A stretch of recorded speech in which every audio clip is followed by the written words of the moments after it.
What in the ever loving dumbass shit?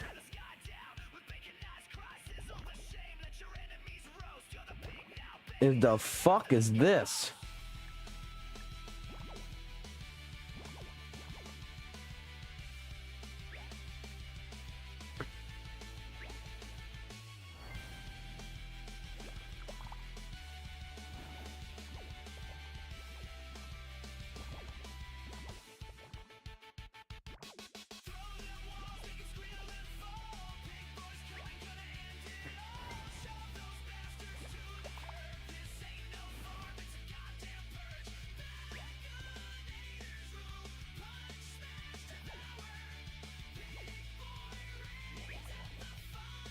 The fucking dumb shit is this?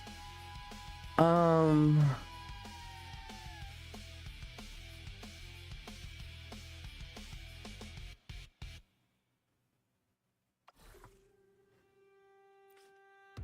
claws, big disaster. Wings too small, but he's moving faster.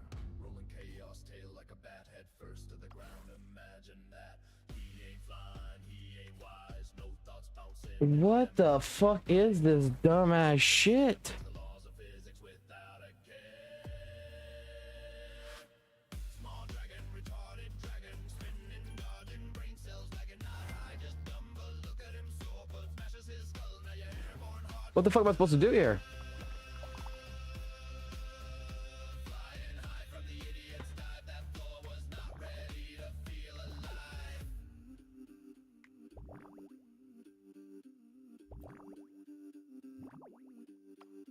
All right. No spell books, no ancient lore, just blunt force trauma and a fractured floor. Headbutt, hurricane breeze, pure fail. Yeeted your team with his noodle tail. He coming in hot, no plan, no breaks, just vibes and concussions, make no mistake. Okay. So I'm guessing I have to come back to this later and actually do shit. Okay. That is like the dumbest fucking thing I've ever fucking seen in my life. Won't lie. Now we're doing horse racing, fucking betting. Yeah, I was really teaching kids how to fucking bet, bro. Oh man, I'll get my son to fucking do it. He'll be a fucking, he'll be good at that shit. What the fuck is this shit? Oh, I don't give a fuck. Let it expire. Give me that shit though. All right. Synthesize, crafting, defeat 15 enemies, log into the game. Already did that shit. Perform intro skill 3 times for 10, 10, 20, 20. Just.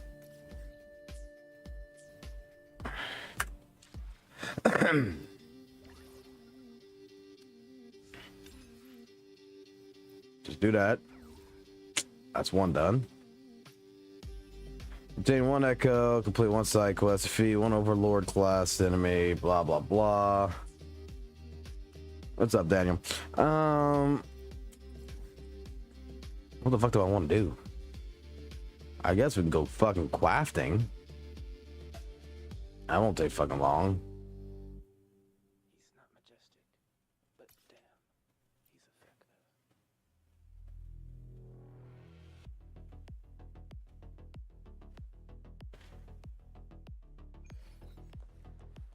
I mean, can the anniversary of Vic get any more dumber?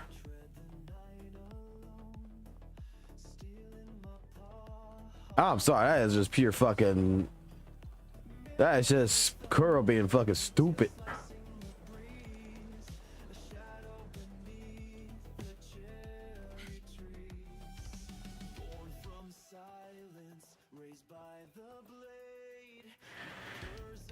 Craft.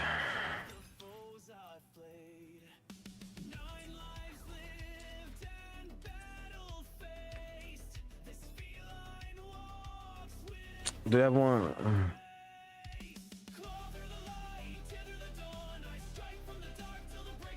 Sure, I'll go do fucking Tower of Hazard. Fuck it. That'll be fast.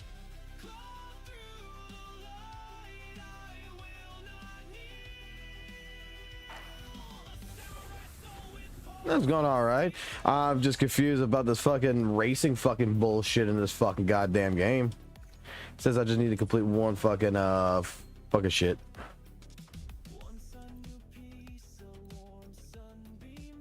Well, welcome to the fucking number 0 fucking KuroBot fucking live stream for right now. They will play this fucking Smash Legends because we'll play a game that's actually going to be somewhat a little bit more fun than this.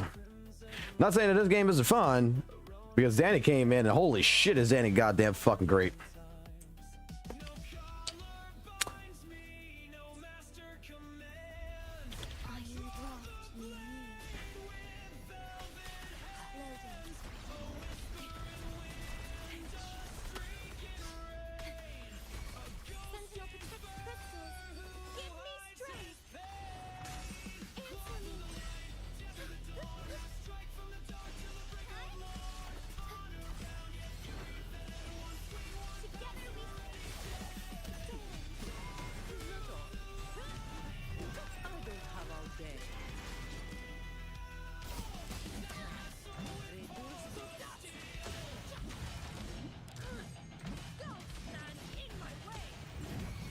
Hey, can't complete in a single rotation.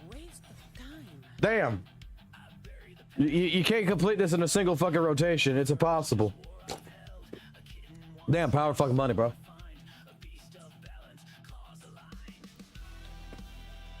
Power fucking money.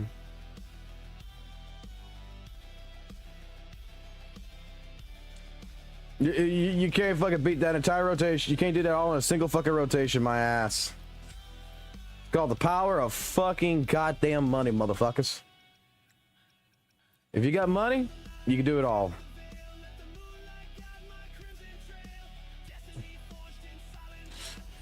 All right. Okay, again, this is like the dumbest shit that I've seen, though. But I might as well collect my fucking shit, right? All right, I gotta click this. All right, so I got 2,500. In 7 hours and 45 minutes, I can go ahead and I can support. Your path is sharp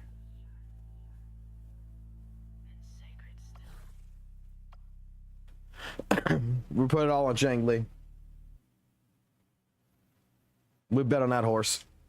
Efficiency above all.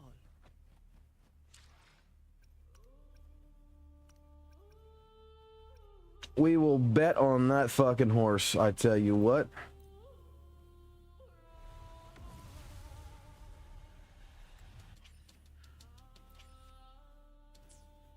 Buckle. Ay, ay, ay.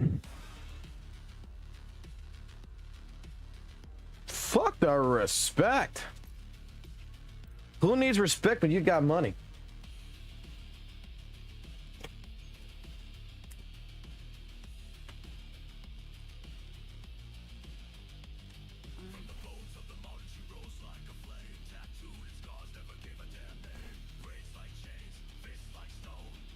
I'm gonna play some WUWA for a little while before I play some. I got a whole entire hour before I can start doing dailies in Smash Legends.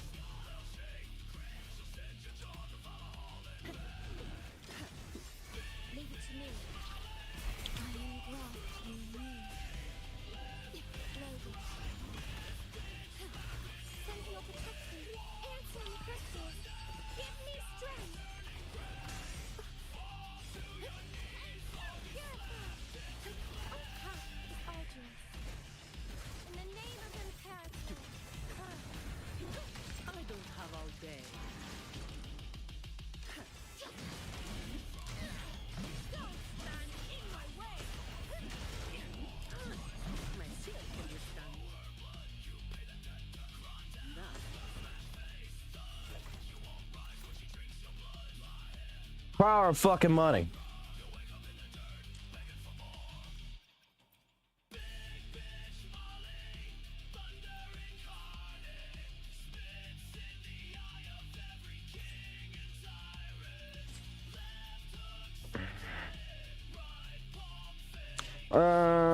Complete test field 5 times. I can go do that. Might as well go ahead and just get fucking this shit out the way. Complete 2 weekly challenges. Complete 3 daily quests. Collect 30 thing. Obtain 10 items via synthesizing and cooking. Oh, that's easy to fucking do real quick. For 600 points? Oh, that's easy to real fucking do. Watch. Come here.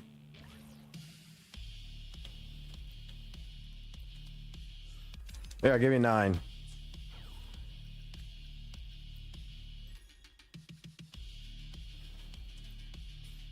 Oh, 46. Yeah.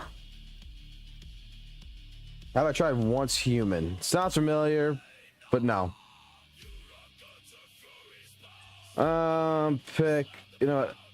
Pick a forgery, pick a negative thing.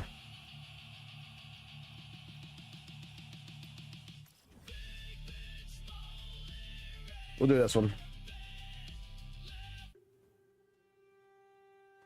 I want to play my favorite song for right now.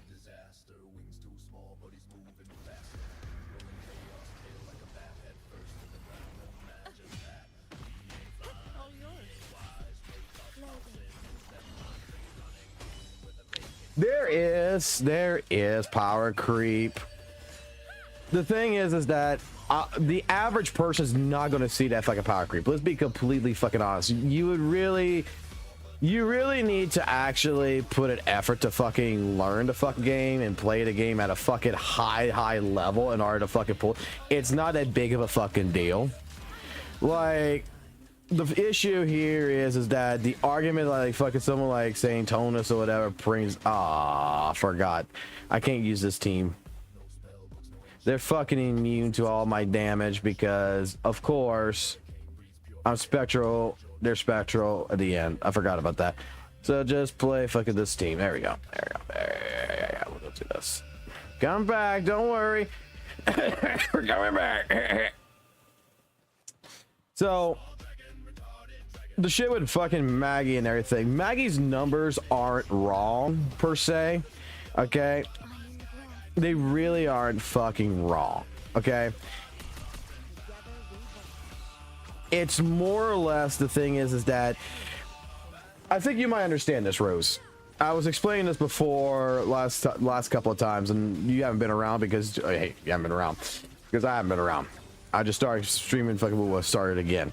So you gotta think of it like this. You ever watch speedrunners? You know, speedrun games. And have you ever seen with the speedrunning in particular, if you have, they have what's called tool assisted speedruns, where they take the best of the best you could possibly do in a run, like everything's a perfect fucking condition, and run it in a simulation. And that simulation shows, hey, if you got everything here perfectly in your route, you would be able to pull this off with no issues. You know, you'd be able to pull this off, and this would be your time at the end. I'm sure you know what I'm talking about. Should've just did the fucking forgery challenges. If I just beat it, does that still count? Like, if I just come in and just whack on them and not collect anything, does that still count? Because, I mean, I technically completed it. We'll find out.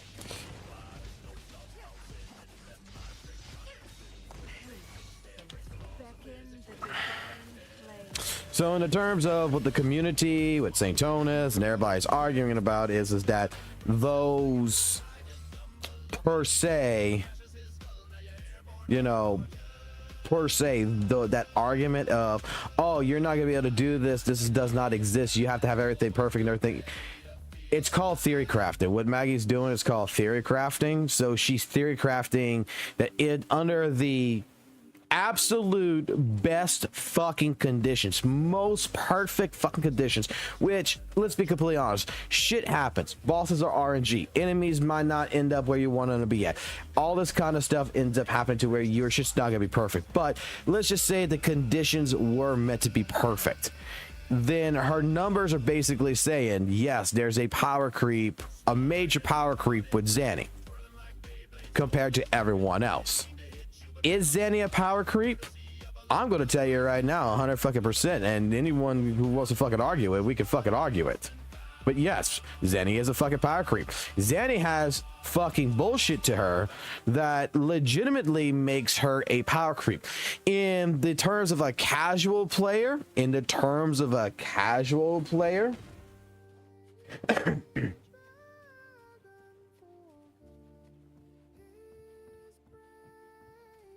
right, here's the thing. In terms of a casual player, Zenny herself is a power creep.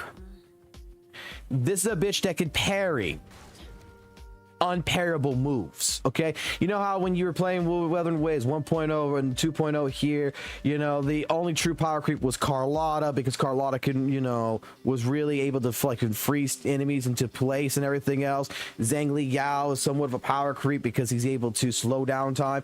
Zanny has the ability to where these counterattacks that's coming up, you don't even have to wait for it. You don't have to wait for the little yellow circle to fucking parry them. As long as they hit you and you got the fucking shield out like this and you can hold it, you can fucking hold that shield, you fucking freeze time, you parry the fuck out of it, and you take a chunk of that vitality bar if they're a boss completely the fuck away. A huge chunk. Not as much as you doing an outro intro, but still a very decent amount. And you just fucking destroy that vitality bar completely. Real fast with Zani.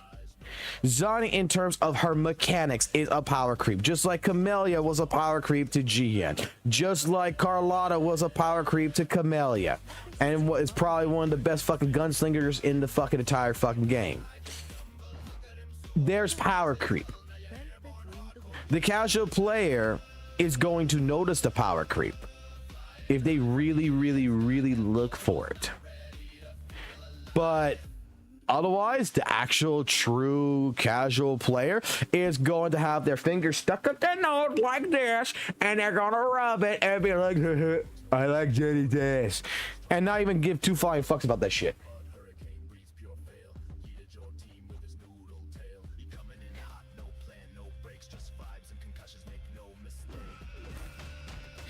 So yes, there is a power creep. Yes, when it comes down to Maggie's numbers, she is not wrong. Okay, in terms of you look at it like you're supposed to, which is theory crafting. Okay, you look at it as a tool assisted system.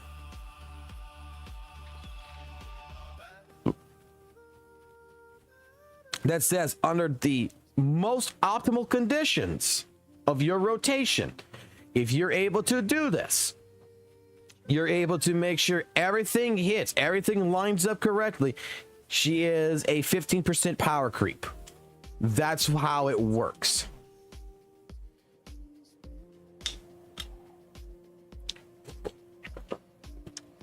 Everybody wants to say that Wuthering Waves, like, look, Rose, you and I'm pretty sure you and I could end up fucking discussing like Camellia in the past, right? And I know that we got fought on fucking really fucking hard with Camellia.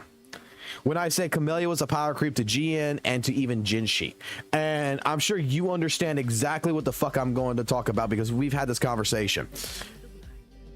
Camellia is, in a lot of fucking ways, a massive power creep to Jinshi and to GN because of her kit. She has an AoE, she has a fucking nuke, and she has a fucking alt. She's basically a little bit of a GN, a little bit of a Jinshi put into one fucking character that, dude, I got a summon 3 Camellia with a summon with an R3 weapon, and I was fucking hitting fucking tactical hologram bosses in one fucking rotation to death with fucking Camellia.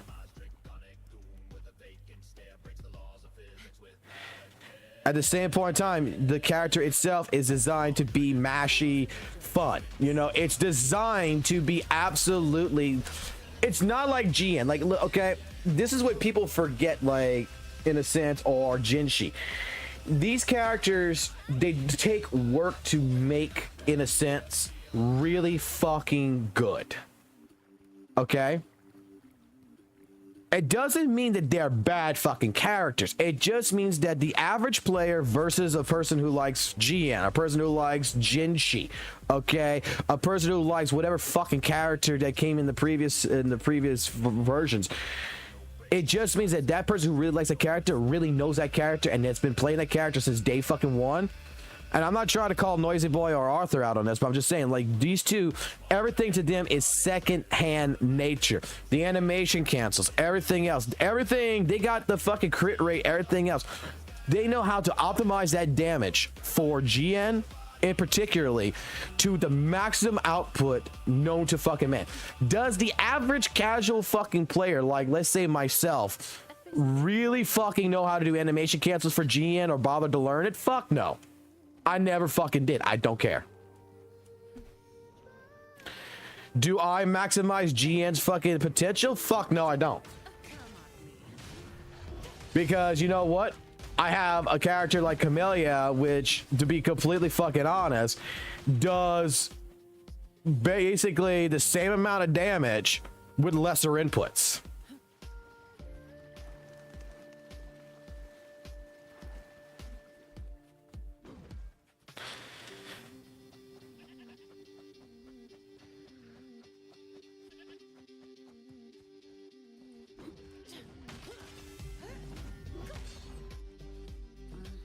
And then when you have a character like Carlotta that came in, right? You have a character like fucking Carlotta, which I don't even have fucking Carlotta on fuck shit, but let's just fucking add her real quick. Nah. Where are you fucking stupid thing? Oh, you dead. That's why I didn't see you. Oh no, all the Carlotta fans are gonna be upset. I killed Carlotta. No! Emergency services, ambulance. Wee woo, wee woo, wee woo. Okay, she's back to life. I mean, let's be completely honest. Season 2.0 of WUWA, when this character was introduced, are you telling me this character is not a fucking massive fucking power creep with the fucking abilities that she has? Bitch has got fucking freeze abilities. Bitch has got fucking goddamn fucking the best gunslinger. She's a power creep to every gunslinger that's in the fucking game. Granted, there was no fucking 5-star fucking gunslinger, but she is still a fucking power creep to that. She is a fucking great DPS. When this character was fucking introduced, it was absolutely a fucking its own fucking tier of a fucking power creep. Was it tremendously better than something like GN? Fuck no, it wasn't better than fucking GN. Okay, per se, not by a whole fucking like 900 fucking percent. Oh my god, major power creep. The character itself is just really fucking good. Okay, and in the terminology of everything, she has the ability. Like, look at the kit, right? Like, what do we know about the kit? We know if I hold this down, it freezes the enemy. I know if I hold this button down, it also freezes the fucking enemy. I know that my shots with fucking a team like with JJ or with fucking Shorekeeper and shit like this, oh my god, I can fucking make her fucking hit like a truck. Plus, with the echo set that's been added in it for her when it first came out, legitimately benefits her compared, because it's a new echo set compared to older fucking characters like Chang Li, Jinshi, fucking Jian. She legitimately has an echo set that fucking truly buffs everything good about her resonant skill, her resonant liberation, and her glacial damage. So, in terms, this character had a better hand, if you would. It had a better, tremendous hand, especially even with the echo set itself. Oh, hello. Streaming. What's mommy doing? What's that? Mommy cooking? Oh, okay. You want a burger or something? Hey, you want a burger?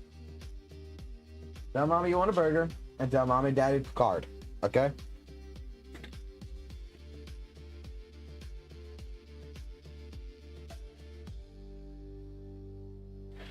But like what I'm getting at, this is the thing that like certain fucking people don't understand what power creeping fucking means. That they're trying to put an analogy, they're trying to rewrite, quote unquote, what power creeping is. So Carlotta comes in, fucking power creep, okay? Now, when it comes down to supports, I am fucking going to tell you 110%. And it also matters what fucking, you know, sequence level you have as well. Let's be completely fucking honest here, okay, son of a bitches. But when it comes in terms to healers, you got a character like Baichi. Under certain circumstances, Baichi still is a, you know, Baichi is a good healer. Verana is a good healer to a lot of people, right? I'm only going to use these three: Baichi, Verana, and fucking Shorekeeper. Is Shorekeeper not a fucking massive fucking power creep to all the fucking healers that still to this day everybody fucking runs this character on their fucking teams? I mean, the character is such a fucking power creep that when Braxophone fought fucking Saintonus and shit, and he was using Verana, that Saintonus, instead of using the same fucking team with Camellia, Sanwa, and fucking goddamn Verana, he used fucking Shorekeeper instead, because Shorekeeper helps do more fucking damage for the entire fucking team.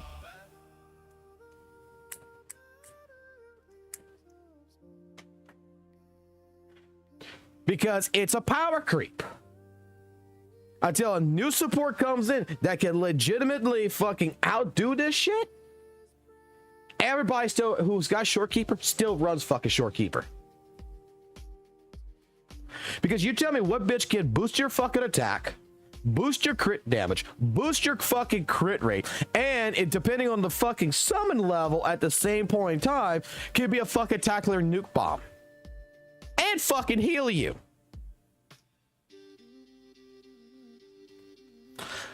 Shorekeeper. What does Verana do? Boosts his attack ability, and her all gives you a shield, so in case you fucking die, you don't die. Baichi heals and helps with destroying the vitality bar harder, as well as, you know, it depends on the sequences as well on that. You know, if you fucking get caught, guess what? You die, she revives you for half your fucking health for 10 minutes. I mean, the thing. There's power creep in the fucking game. It's been here. It just doesn't mean that the old characters are fucking useless. It just means that you just need to pick and choose what characters you like, what characters you want to play as, and what you think is fun, and you just go through with that and fucking give a fuck about what other fucking CCs gives a two shits about. Let me tell you something. I came back into Wuthering Waves to play fucking Zanny. You know the fuck why? Oh, Zanny's a power creep. She's OP. Fuck no. I didn't look at none of that shit. You know why I came back from fucking Zanny? You know why I came back from Zanny? It's because this goddamn fucking gameplay fucking feels fucking good. I feel like female guts when I'm in the alt form and I'm bashing fucking bones in with a giant fucking sword shield. It's fucking epic. You know why I spent money on this fucking character? To fucking upgrade its fucking shit compared to the last ones where I was like, that she's a summon fucking 4 with a fucking R3 fucking weapon right now? It's because I fucking like fucking Zanny as fucking gameplay style so fucking much that it forced me to get a character that I fucking did not want to get, to fucking see her fucking damage potential, not to the highest fucking ability, but just because I want to see big fucking flashy fucking numbers on my fucking screen. That's it. I want to see my fucking character that I fucking like, that I fucking appreciate. There is no true fucking over sexualization of the fucking character's outfit. There's nothing really there except for she goes into her alt form. But modestly, when you're going to be playing her majority of the time, it's very much fucking a respectful fucking character. It's like a fucking character that legitimately comes in, that is like fucking brings out Dami Mommy fucking vibes better than fucking Yinlin. In the terms of, I am your fucking mother, you are going to listen to me, and at the same point in time, I'm going to beat the shit out of these motherfuckers right here because I'm fucking goddamn Batman and you're gonna suck a dick. This is what got me back into WUWA. This is why I'm playing Dailies again. Is because I like the fucking character. Do I give a shit if the character's a 15% DPS fucking power creep? Fuck no. Comes with the job. Does it fucking actually fucking matter? Fuck no. Why? Because I don't fucking care. I give a fuck about playing the fucking game, not sitting there bitching for fucking 8 hours on a 5-minute fucking video trying to disprove fucking theory crafting. Just so that way I can hold up that WUWA is something that it's not.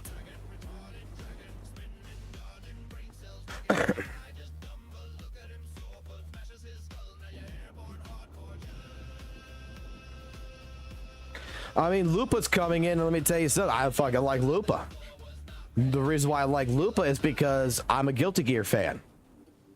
All you fuckers know, if you've been in the streams recently, what I've been playing right here. I've been playing this recently, and I'm waiting right now for Reset. I'm a major fucking Guilty Gear fan. I fucking love Soul Bad Guy. He is my main in fucking Guilty Gear. All right. Lupa reminds me of fucking Soul Bad Guy's fucking goddamn grandson, Sin Kisk. It's also Zeta from fucking Grand Blue Versus, from the Grand Blue franchise. She's a spear wielding fucking fusion fucking character. It's gonna be a proper fucking DPS, I would assume, from just seeing the leaked fucking footage of how she plays.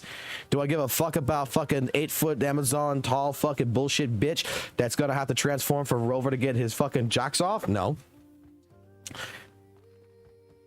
Do I give a shit about Lupa? I'm just saying, Lupa to me, I'm going to watch more about it. I want to see more of what the character is going to describe, and that might be another character that I will end up putting a couple $100 into the game to guarantee me a couple of copies, a copy of the weapon at least, and fucking play it. And I think that will work very well with a character like fucking Chang Li, and even Brant, to be completely honest, as a full fucking fusion team that should legitimately work very well together. And I'm pretty sure that that character is going to have its own fucking brand new echo set by that time, because it would not make sense to me to leave it with the current fusion echo set. So there's going to be a whole new fucking echo set that Lupa's probably going to end up having, that's going to make her benefit and make her a fucking goddamn massive power creep for fucking fusion characters. Because I am going to tell you with how, right here, go to databank, even like this, like if you compare certain things like, you know, Frosty Resolve, you take Frosty Resolve and you fucking compare it to Freezing Frost. Frosty Resolve is a fucking better echo set. Gas and Res Liberation, Res skill gets 22% gradation damage for 15 seconds. Gas and Res Liberation also gets 18%, lasts for 5 seconds. It stacks up to 2 times. I mean, both it stacks up to 2 times. I mean, that's a fucking massive power creep to me compared to Freezing Frost. I mean, Eternal Radiance. Not only do you get spectral damage, but you get crit rate, and you also get spectral phasal damage along with spectral damage. I mean, that's better than Celestial fucking Light. Problem is that only the new fucking characters can fucking utilize it. That is designed around the kit, which again, you're comparing apples to fucking oranges here when you're talking about fucking power creeping, which I don't understand why some people fucking get all fucking on bitchy about and don't fucking realize this shit. But Zanny is not just a spectral character, she's a spectral fragile character. She has fucking bigger fucking potential because she uses a different echo set than fucking Jinshi. Like, Jinshi can't use spectral fragile set. Jian can't use the aerial fucking erosion set. But the new characters are going to be able to utilize that, just like fucking Carlotta is the best goddamn fucking glacial fucking DPS, because she's got a fucking glacial fucking echo set that fucking boosts her up fucking tremendously.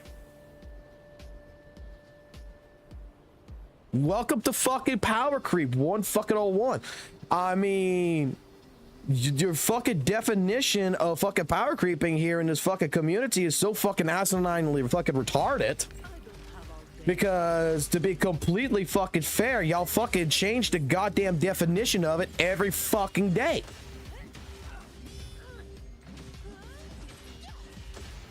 Some people say that, oh, power creeping can only be done if, you know, in this regards to where, you know, we see more damage with the character.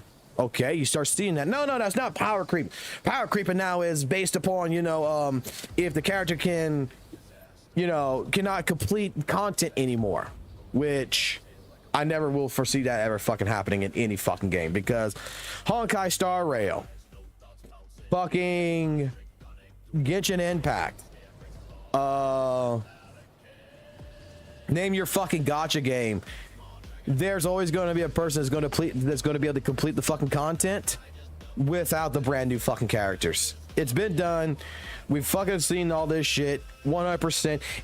It's just that it's much harder on them, but they can fucking do it. So in that terminology, if you want to define that as fucking power creep and you're changing the way you're fucking doing power creeping, I mean, then at that point in time, fucking Honkai Star Rail players are just a fucking, there's no power creep in Honkai Star Rail. There's no power creep in a fucking Genshin then if you want to fucking go that route. But you're gonna fucking bitch that there is.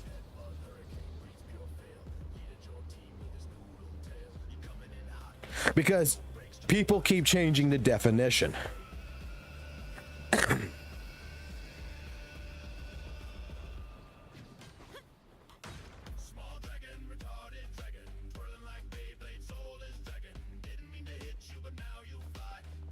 You don't play PGO, stop calling yourself a KuroBot.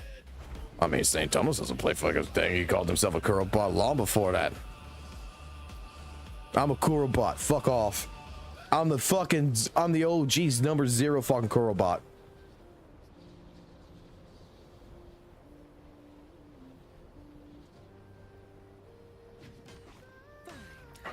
Comes with the job, I guess.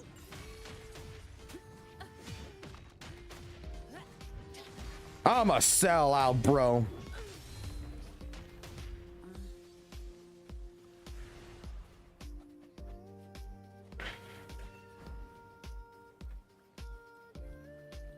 I am a number 0 KuroBot. If you can figure out what the fuck that means, and it ain't just towards St. Thomas and fucking other ones that use that shit all the fucking time, it's because I'm not a KuroBot, because there's no such thing. The number 0 does not fucking exist. That's why I call myself the number 0 KuroBot.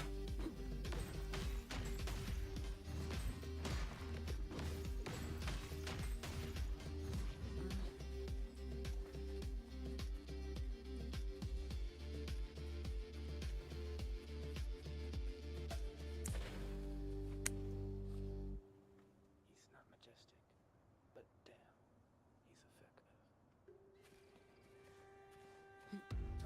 Okay, I'm a KuroBot. Whatever. I don't care. I'm whatever you want me to be, Daddy. Okay? All right, Daddy? I mean, I'm becoming more unfiltered now than I ever have been. Because, like, fucking today. Because, like, fucking straight up fucking today, I just got pissed off at work today. Like, I was trying to stream today because, you know, today was my remote day at work. So typically nothing fucking actually happens on remote days. I typically have Wednesdays and Fridays set to where I can stay home, I can stream if I have to, I could pause shit, you know, go do my work and then get back to doing shit. Oh man, today was a fucking bitch of a fucking day. Let me explain to y'all what I'm handling right now. Let me explain to you. We're gonna go into a real life podcast scenario. I'll give you a story. So it's come to my attention that, you know, some people on my team aren't doing their jobs as efficiently as they should be. Let me put it that way. So in my line of work, I handle right now all of the telecommunications in my state. All of the internet purchases, all the internet troubleshooting, all of the phone troubleshooting, purchases, stuff like this. I handle all of this shit. I handle accounts with vendors that is worth probably over And I don't want this job. This is the sad part. I don't want this fucking job because I don't want this fucking responsibility. But I handle fucking over pretty much accounts that is over fucking $500,000. Okay. And I got a team that is supposed to be legitimately, you know, when a customer says, hey, I want internet, or I need to move services, or I need to do this, they put in a quote. I have a person who gives them a quote. That person goes ahead, provides them with a quote, talks to them about their options, goes away from their options, gets it approved, and then we go bring it into our order side, and our orders team goes ahead and, you know, makes the purchase with our vendors. Well, in the last couple of months, here's the problem. I've never been trained for this job. I was just put in this fucking job and told to shut the fuck up about a year ago. So I sat in my office all fucking day long watching Netflix because, hey, my boss tells me not to fucking work. I'm not going to fucking work because I'm not going against him. I don't give a fuck. I tried bringing it to the attention of, you know, higher ups to explain to them, shit, I need to learn this job, but they all disagreed, apparently. Everything's fine. Let the team who has more knowledge and everything handle shit. Okay, cool, whatever. So we get to a situation now where in the last, I don't know, 3 months, there is so many complaints now because things are just slipping through the fucking cracks when it comes to these orders, especially because people aren't actually catching these orders and customers are basically fucking leaving in a sense. And we just got a new director hired who's getting all these fucking complaints. And it's coming to me and bitching at me about it. And I'm sitting there being like, I told you what the fuck I've been doing. Absolutely fucking nothing. And I've been told by several people, be lenient with the team. They have more knowledge than you. They can handle it. And look what the fuck happens. So today with one of these orders, which is with a very, very important customer. Very, very fucking important. I mean, let me put it this way. This customer spends more than your fucking annual cost of fucking living in a month with their fucking sites. And I told my lead person, hey, quote it out because they needed, they put this shit in on the fucking 6th. Y'all didn't fucking do it. Quote it out, send them the fucking order, call them, do what you gotta do to get told that I can't do that. So then I said, okay, and then having a conversation with my boss, we need someone else to start taking over fucking quotes. I made a recommendation on someone. They need to be trained for it though, but she's a really good person. She should be able to handle it with no fucking issues. I have absolute good faith in her. And you go to the person and say, look, I need you to start training this person both in the office and fucking remotely. They tell me they can't fucking do that. All right, well, guess what? If you can't train them remotely, then I want you to pretty much get ready to pack up your shit at your house because you're going to be in the office 24/7 and they will be too. You're no longer going to be remotely working. And then when they're going to get pissed off because they're going to find out you're not training them remotely when they could be done remotely, then, because I mean, how hard is it to share a fucking screen and fucking talk? Not gonna fucking lie here. How the fuck hard is it to absolutely sit there, share your fucking screen with someone and say, hey, look, this is what I'm doing. This is what I want you to do. Share your screen and show me what you do. I've been trained fucking remotely multiple fucking times. You can't pull that fucking bullshit on me. So, long story short at this point, I got a bunch of people right now that is under me that is pissed off at me right now because they're calling me Captain fucking Blood because they don't want to fucking work. They want to sit there and complain. And this is why, you know what, I'm starting to realize it's time to be fucking unfiltered about every fucking thing in my goddamn life, even including fucking somebody like St. Tonus, because people are all exactly the fucking same. There is nobody with actual fucking work ethic anymore. People just want shit given to them. People want fucking to determine how they want to do shit and everything else, but they don't fucking do the fucking work necessary to actually be able to fucking do the job. It seems like they take too many fucking liberties.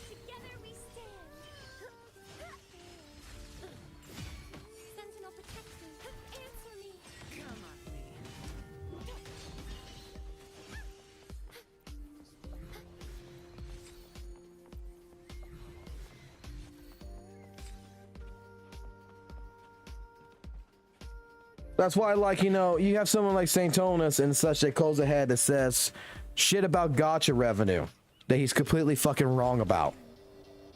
You got a man that fucking goes ahead and talks about fucking power creeping, but does not acknowledge the shit with absolutely what's going on. He's just like, oh, this is not fucking possible, but he's not determining, okay, well, look, in the casual mindset, yeah, this is not possible, but in theory crafting, you know, I can see why this shit works, because he doesn't want to learn it. He doesn't want to sit there and learn the other side of the argument. He just wants to uphold his end of the argument. This is the same man that's going to go ahead and legitimately tell you that there's like some massive fucking power creep or whatever in fucking Honkai Star Rail, and people in his own fucking chat and shit are telling him that he's doing it fucking wrong, and he's completely disregarding what the fucking chat's actually saying and trying to come up with some kind of, I guess you would say, ulterior motive to just to put fucking Hoyoverse into the fucking ground as best as he fucking possibly can.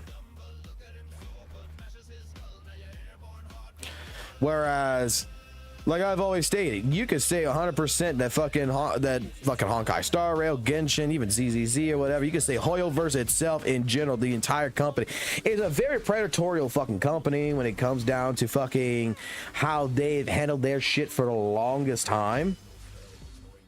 And guess what? It's not fucking hidden. My fucking point is that the people fucking play it because, you know what, maybe people actually fucking enjoy it. Like, has no one ever thought of this? Like, has no one ever thought in their fucking minds that there might actually be people out there in this world that fucking enjoy playing Genshin Impact, Honkai Star Rail, and shit like this? Because I'm just going to tell you, for all the amount of money that Genshin, for what Honkai Star Rail has put in the last couple of years, especially, kind of fucking proves that they're doing something that people are just ignoring the fucking predatorial fucking shit. Yeah, they might be fucking basing more of their shit on handling, you know, taking advantage of people who have addiction problems with waifus and shit, but regardless, that is not for me or for you to fucking judge. If somebody wants to fucking go ahead and make their waifu pillow over here fucking stand up using their bodily fucking fluids and shit, then by all fucking means, that's their fucking business, not my goddamn fucking business. If there's a person out there that wants to go ahead and spend $6 grand on fucking Genshin Impact and then divorce his fucking wife when she fucking divorces his wife because she's fucking a bitch and everything else, but this little fucking waifu's making him feel happy, fuck, I mean, let me be completely honest. I stated this fucking multiple times. There's a lot of fucking worse fucking things people can be fucking doing and playing Genshin fucking Impact. They could be fucking sitting there fucking drinking and driving behind the fucking wheel of a fucking car and being a drunk driver and kill fucking people. They could be doing fucking goddamn drugs and crack cocaine and killing themselves. I mean,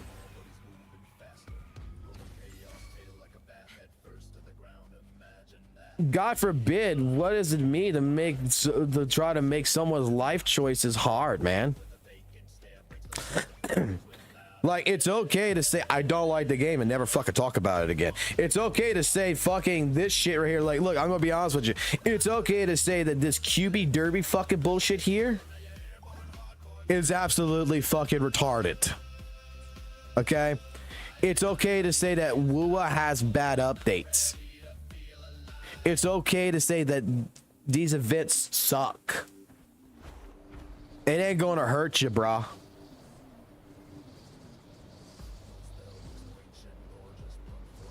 You understand me, brother, man? It ain't gonna hurt you to admit the truth sometimes. It's okay to admit that there is power creeping that is showing its wide eye into fucking Wuthering Waves. And it's just going to get fucking more power creepy in the future.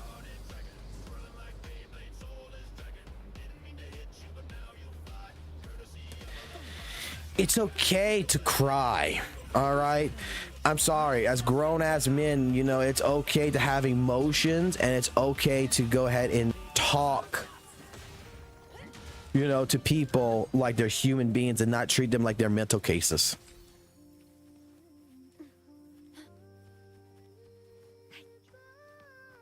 It's okay to apologize to people when you do something wrong, or you feel like you did something wrong, and actually go try to sit down with them and talk to them, not in just a public atmosphere to make a fucking video about it, but as well as to go into private and sit down with them directly and have that conversation and be like, hey, look, I was out of line and I just wanted to tell you, so that way you can show a little bit, you know, maturity with how you are as a person.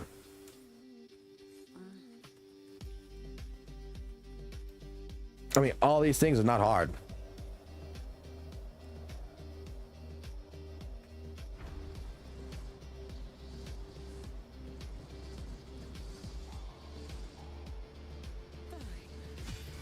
Like, I didn't even bring up nothing about the power creeping and all the shit. Fucking Rose asked me about power creeping and shit. I'm just going to talk about it. I'm going to be unfiltered about it. And I'm just going to say that there's different fucking opinions out there.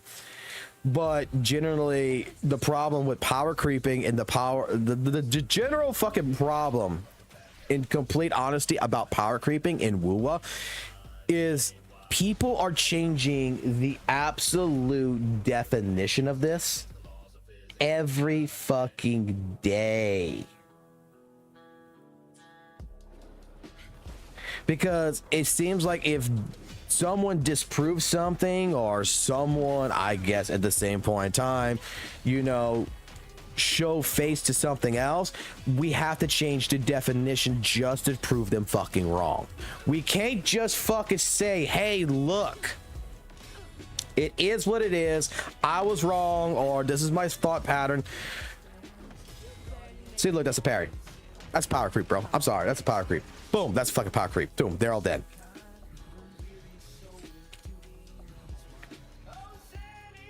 It's okay to admit feelings, man.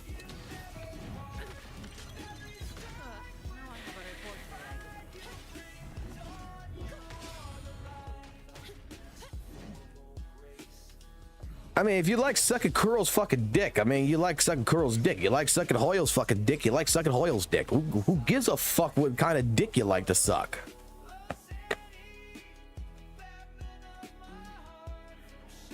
I mean, that's the absolute honest goddamn truth. I like hamburgers over tacos. You might like tacos over hamburgers. Who gives a flying fuck?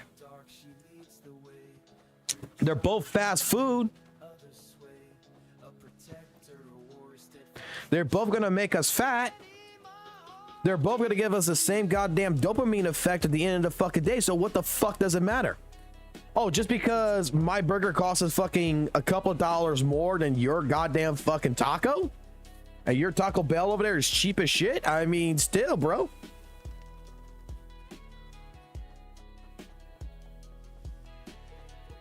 Hey, you prefer hot dogs? You want to suck on a hot dog? Suck on a hot dog for all I care.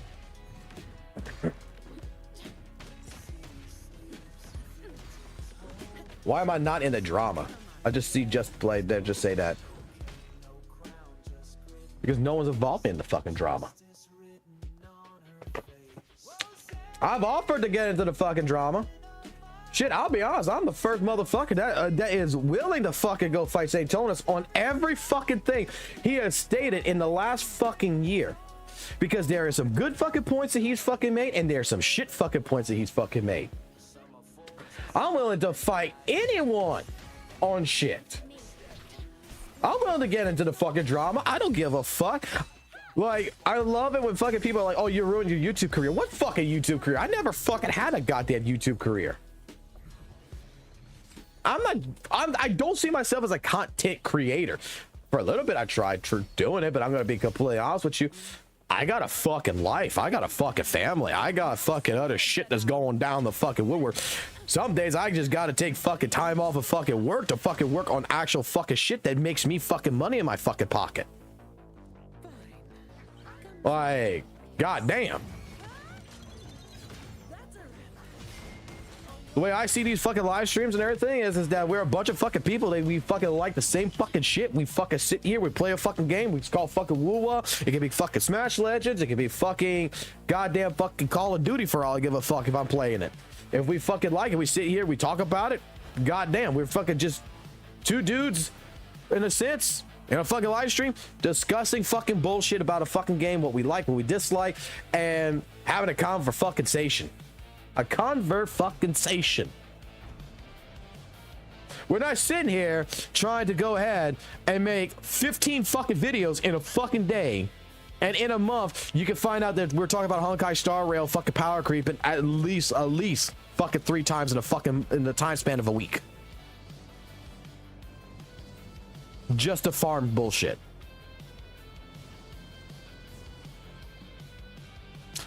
Like, legitimately, people like St. Tonus is legitimately the definition of a fucking true Hoyo fucking content creator. They're not a drama content creator. They're not a content creator. They are a fucking farming. Oh my god, this person did something here. This person said WUWA sucked or some shit. I gotta disprove this person. Oh no, this bitch here is a goddamn rat in the fucking thing. She already ruined her fucking self, but let me fucking let me go ahead and egg this on more because you know what? I need to get the fucking money from it. I need people to realize that I'm still relevant. Even when the drama does not fucking have me involved, I still am relevant.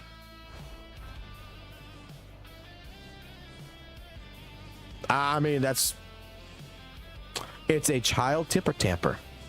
And I don't like what people say here and there, so I'm going to go ahead and abuse saying that they have a mental illness and everything else, and make fun of people who actually have mental illnesses and shit. I don't like this person here because they don't like me, and I'm going to call them a fucking pedophile without calling them a fucking pedophile. And then I'm going to backtrack on it and shit like this. I mean, come on. You want to get into fucking drama fucking talks? We can get into drama talks all fucking day long. Who the fuck gives a shit? I don't. Oh no, Gato hurt my feelings. He called me an Asian man. Oh no, he's racist. We need to go ahead and have a fucking pitchfork fucking goddamn fucking people against him. Just because Maggie's associated with fucking Gato over here, I need to go ahead and also make sure that she gets hurt too, and I need to make sure that we're going at her at all times. I need to go ahead and twist the truth around in order to make myself look better than what I'm actually am. Oh no, I gotta be the Kuro fucking defender and shit when, you know, I honestly deserve to be removed from the CC program because I violated the fucking Kuro guidelines several fucking times, but I'm never gonna fucking truly fucking admit it. God damn, I'm being petty, am I? But you know what? This is my fucking live stream. This is my fucking channel. I can be petty over. I can say what the fuck I want. I don't give a fuck. Because some bitch asses ain't gonna fucking actually come and fucking deal with it.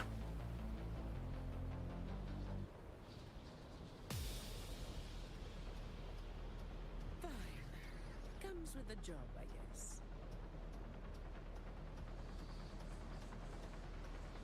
Oh no, St. lives in my attic rent free, bro. He does 100%. 100%. I admit that.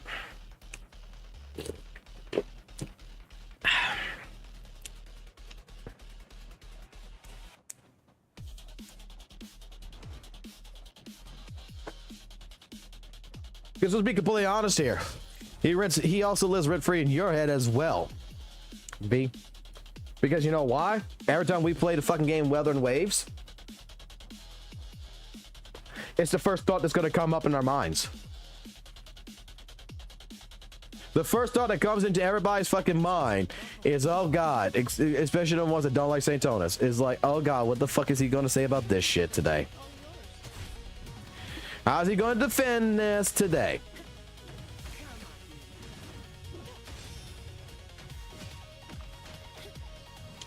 Like, I don't hate the guy. I'm just going to say, like, straight up, I don't hate the guy. I just think the guy is completely...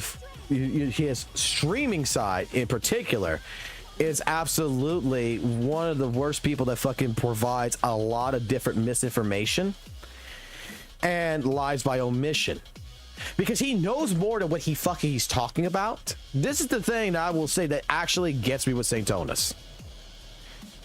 St. Tonus, in my personal opinion, is legitimately smart. He's a smart fucking dude. 100%, just like Tectone, he is absolutely really fucking smart, because he's a manipulator. He manipulates the situation every time to his advantage, which makes him absolutely a diabolical fucking genius. 100%. Like I said, I don't hate the guy. I dislike the guy's personality, because he knows this. I am pretty 100% fucking sure that he does not believe half the fucking bullshit that he fucking talks about. But he knows that he's gonna rile up people. He knows that people out there are going to fucking go to back to his whim on it, and legitimately he can get away with doing it. And it's just, how far can you get away with it? And sometimes he provides an actual good fucking statement, won't lie, about certain things, but bro, I can tell you right now, he's objectively fucking wrong in a lot of different cases, because he's not looking at talking about the full situation. He talks about 1/3 of the situation, and he harps on that. When someone's talking to him, I'm not sure if anyone's ever realized this shit. Like, St. Tonus likes to repeat himself over and over. Like, he's gonna be like, brother man. So we're talking about why Maggie is a, like, okay, here's a St. Tonus. This is how St. Tonus speaks. This is why I say he's manipulative. He does a tactic, a psychological fucking tactic, which is so fucking smart. He makes you fucking remember what the fuck he says, because he gets into a conversation. Go watch any of his fucking videos. He does this shit all the fucking time. It could be whatever. It could be like, okay, we're talking today about, you know, how Maggie is, you know, saying that Zanny is a 72 plus whatever DPS fucking 15% fucking character. Maggie is saying that Zanny is a 72 plus, and he repeats it right after. Whatever he fucking says that he wants you to fucking remember, that he wants you to fucking harp on, that he's trying to make a point of, his point gets repeated twice in a row. He'll be like, brother man, you're wrong about the 15%. Brother man, you are wrong about the 15%. Maggie has a mental fucking issue. Maggie has a mental fucking issue. He does this fucking stupid fucking annoying fucking tick. That's a psychological fucking behavior. I went to college, bro. I know this shit. You want someone to remember something, you repeat it often enough, they fucking remember it, and you can make someone believe the fucking truth out of it. There is fucking power creep in here. We just fucking proved it. We fucking discussed it. There's been power creep in fucking Wuthering Waves since fucking Camellias came out, since Jinshi's fucking came out. What Maggie fucking does, though, is not practical fucking power creep.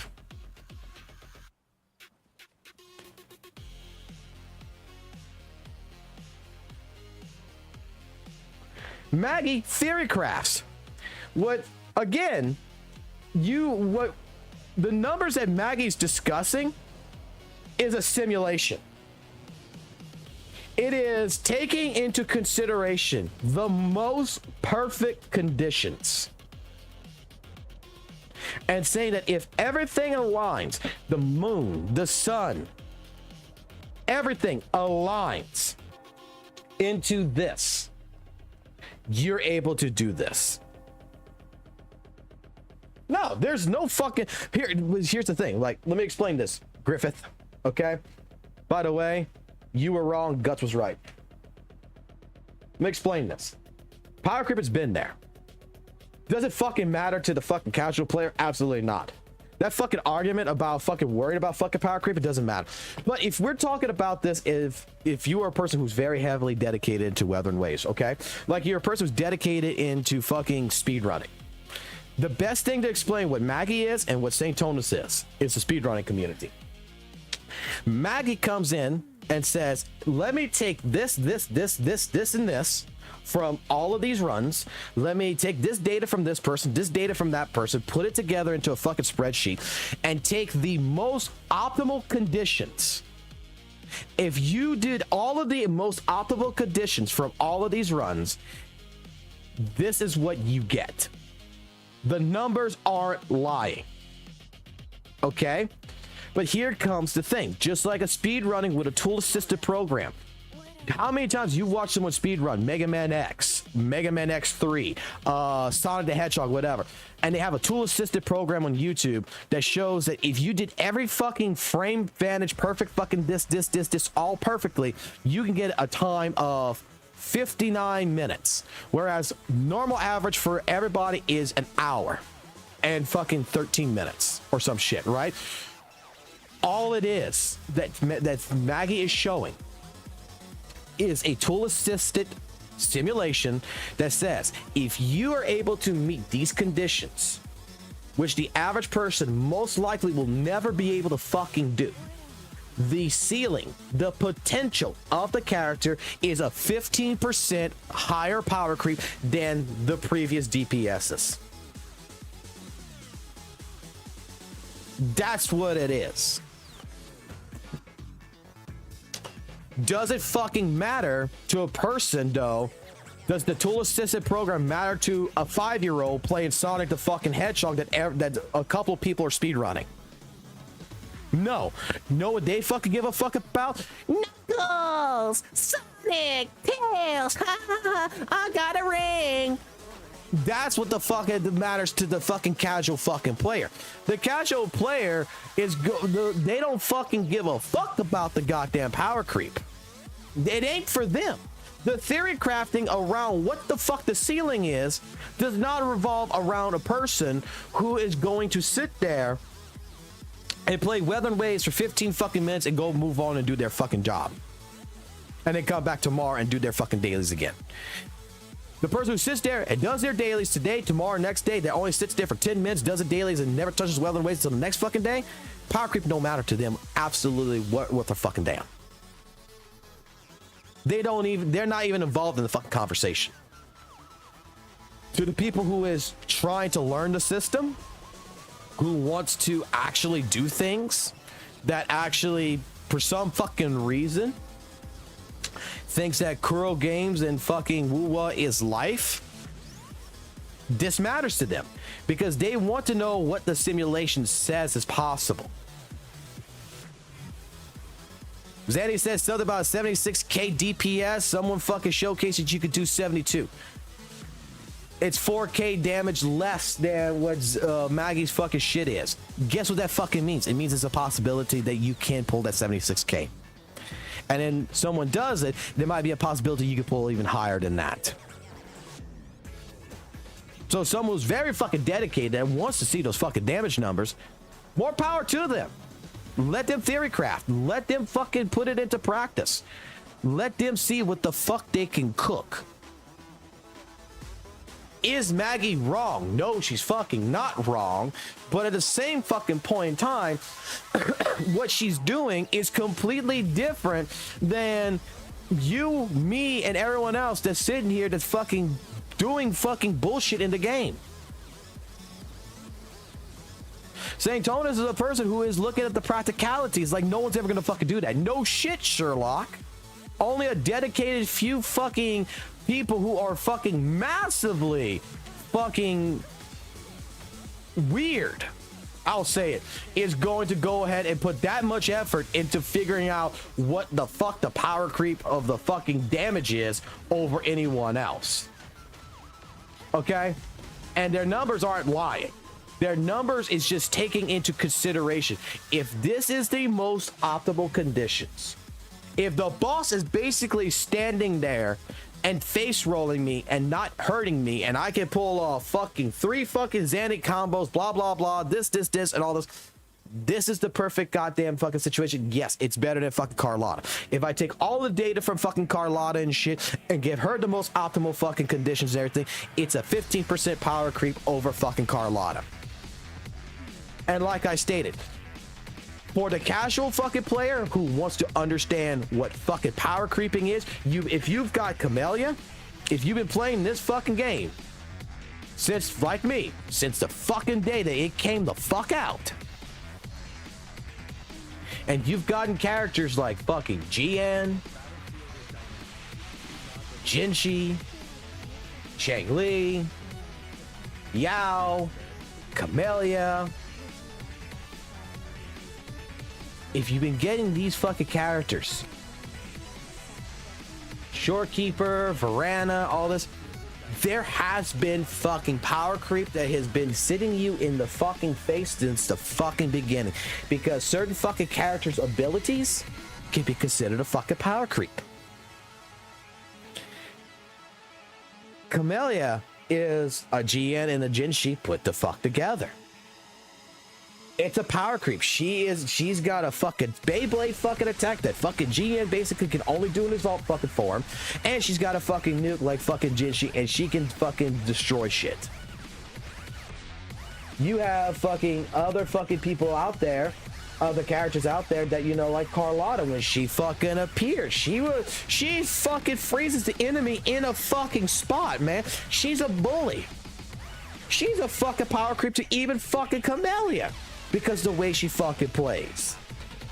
Yao's a fucking power creep. Like the old argument that fucking Yao versus Jinshi, Yao was better than fucking Jinshi. Yao fucking slows down fucking time. Jinshi fucking nukes.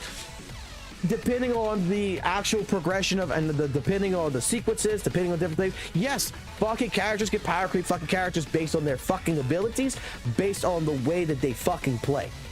Zanny is a fucking power creep herself because she's the only fucking character in this fucking game that does not have to wait for a fucking counterattack to fucking counterattack. She's got a fucking shield that I hold the fucking shield down, I hold the fucking button. It's not like I gotta time it.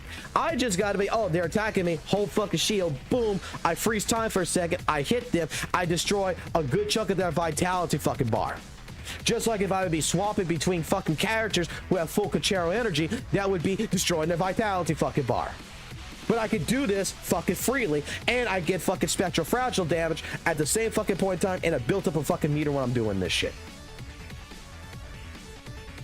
Every other character, you tell me when the fuck GN can go ahead and fucking parry a fucking goddamn tactical hologram boss unless it's a counterattack.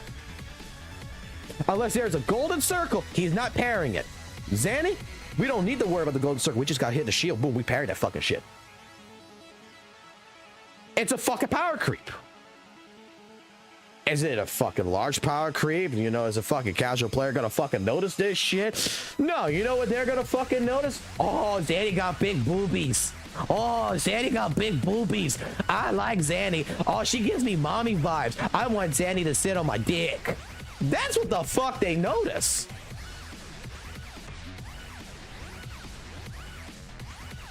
I sat here fucking multiple times fucking last year and shit when fucking new characters came out, looked at characters and said, okay, this character's a power creep to this character for this fucking purpose. Shorekeeper. Oh man, you tell me. Oh, I'm gonna say right now, Shorekeeper's a fucking power creep to Varana. Well, that's because, yeah, because there's limited some. But I have people who argue against me. It's like, no, she doesn't. You tell me what fucking healer is going to heal me, raise my crit rate, raise my crit damage, raise my attack all together. And still, if I fucking fail, will fucking revive me from, will still fucking heal me for half their fucking health. They'll still keep me in the fight. What does Miranda do? Heal and boosts his attack damage. I get one stat that gets boosted. Whereas with Shorekeeper, I get multiple stats that's boosted. That's a fucking power creep. You don't believe me? You don't believe me? But, I mean, fact is fucking fact. Does it fucking matter? Does it fucking matter? Here's my fucking thing. Does it legitimately matter to you, to me, whether or fucking not that power creep exists? No, because I watched a fucking video of fucking Ling Yang fucking doing the entire Tower of Adversity with no fucking problems. Guess what? That character sucks. That character shit. And someone's fucking still doing that shit. I've fucking seen dungeon fucking players solo the shit with tactical hologram bosses and all kinds of fucking shit. And guess what? They're doing their fucking job. They're still able to complete in-game content. Guess the fuck what? Does power creeping matter? Absolutely fucking not. But if you want to get into a conversation whether it fucking exists or not, then don't fucking try to go ahead and piss on my fucking leg and tell me it's fucking raining. When I fucking know for a fact it's a goddamn fucking it's not fucking raining. If anything, it's you fucking pissing on my fucking leg and trying to bullshit me. And try to tell me that something's not there when it's fucking point fucking blank obvious that it's fucking there.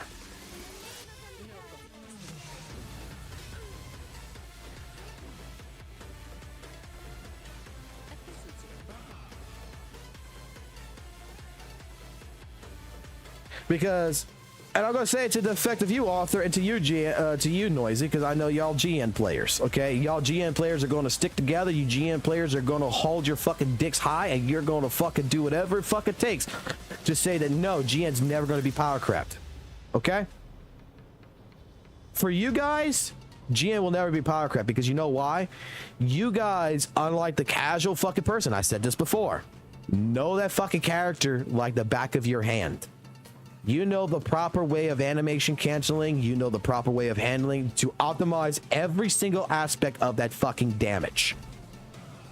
Do I? Fuck no. Does 85% of the fucking population of WUWA know how to do that? Absolutely fucking not.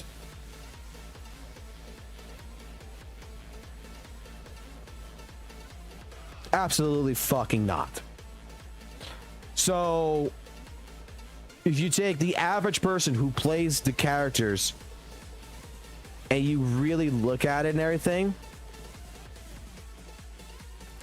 they're not going to meet your damage numbers that you are meeting.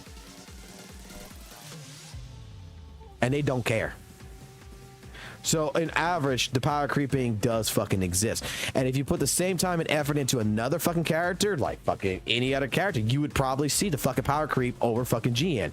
But the reason why you don't see it with, you're not going to say it with Zanny and everything else is because, let's be completely honest, you don't like fucking Zanny. You don't like Camellia. You don't like fucking Carlotta. You like men. You like fucking manly men. You fucking hate the fucking waifu shit. Fuck waifus. Embrace fucking cock. That is what y'all fucking say. So at that point in time, you're not going to absolutely see. Hold on.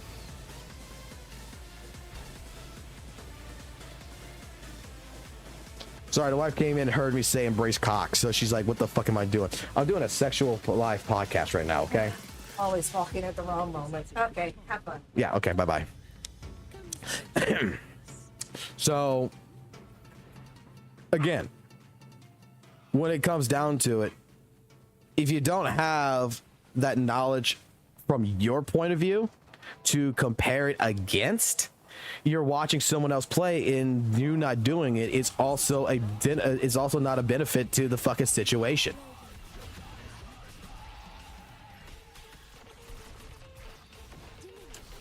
Like, you have to play a character like Carlotta, right? If you're gonna fucking try to fucking base that there is no such thing as power creep, then in my personal fucking opinion, you have to legitimately, in order to prove to me that there is no such thing as power creeping, you have to play Carlotta, GN, all these fucking DPSs that you're claiming that does not have fucking thing at the highest, most optimal level that you can do with your best fucking character. So if you are a GN main per se, right, and that is what you know, then you need to be able to play Zanny just as effectively as that to tell me that Zanny is not a power creep. You need to play Carlotta, Camellia at that level to say that they're not. You can't just hate the character and say throw it on the side, I'm not touching the character. Because I play these characters on a casual aspect. I don't sit here. Everybody who's been in my fucking streams knows I don't give a fuck about echo substats. Everybody who's coming to my fucking streams knows I don't give a fuck about none of this shit. Credit card fucking saves my fucking life. There you go. I play these games just like any fucking casual player would fucking play it. I don't give a fuck. As long as I can complete the endgame content, I'm good. I don't give a fuck if Zanny does 1,000,000 fucking damage or not. I don't give a fuck if if my GN does fucking 1,000,000 fucking damage. I don't give a fuck. I just give a fuck. Can I complete the content in Tower Adversity? And can I get my fucking rewards and fucking and spend money and get a new character? So at that fucking level of play and looking at the kit of a character and playing a kit, when I see someone like fucking, you know, we'd say, oh yeah, GN's a, you know, GN is absolutely a fucking character that legitimately is a fucking Beyblade when he first came out. He is the most brain dead fucking dumbass fucking character when we first fucking saw him in 1.0. That compare, and then we were arguing that, you know, like someone like Calchero really takes effort to learn with his animation cancel and everything. Then you get a character like Camellia that comes in that becomes a new fucking brain dead, and then you look at fucking GN and you're like, I'm sorry, GN. You're not brain dead. This bitch over here is fucking brain dead. You actually take effort. This bitch over here legitimately just gets free shit. This is the fucking Camellia, and that's what the new DPSs are. Like, the new DPS comes in, they pretty much come in compared to the old one, and they're getting a bunch of free shit that the old one does not get. And it's just like, huh. So GN used to have a fucking coupon to go to fucking Starbucks and always get a free fucking Starbucks drink. It got revoked and it was given to fucking Camellia, who gets fucking 5 free Starbucks drinks. And then fucking Camellia gets fucking wiped down with fucking someone like Carlotta, and it's like, oh hey Carlotta, you get 10. Now, I don't know about Jellyfish, bitch. I don't know what the fuck she's classified. If she's a sub DPS, a DPS, or whatever. I know she's Havoc, because I didn't get her because, goddamn, her granny fucking titties or fucking whatever the fuck it is. But I'm sure that she's a power creep to something. Because Kuro's not going to release a fucking character, and this is another fucking fact that I will make a statement on. Kuro's not going to release a fucking character that is going to be balanced to the same shit that you've been fucking playing. They want innovation. They want new shit.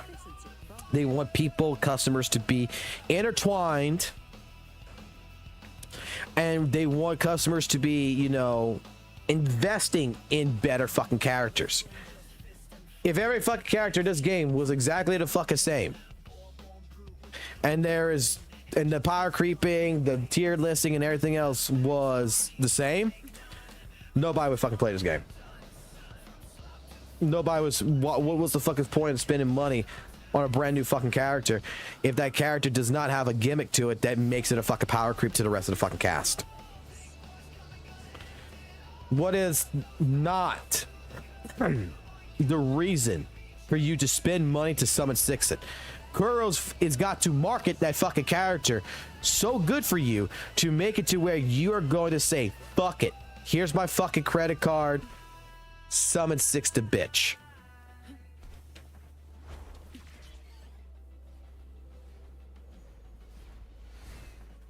Because at the end of the day, they're fucking business and they want fucking money. And that's 100% the fucking fact. Bro, shut up. Just fucking dodge. Why?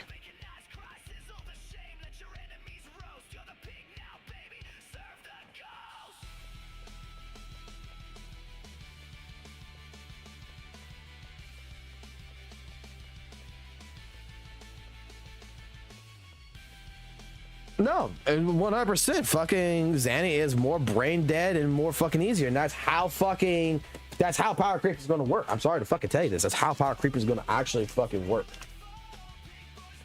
Bro, I've been in the FGC for fucking longer than I've been in fucking gacha games, man.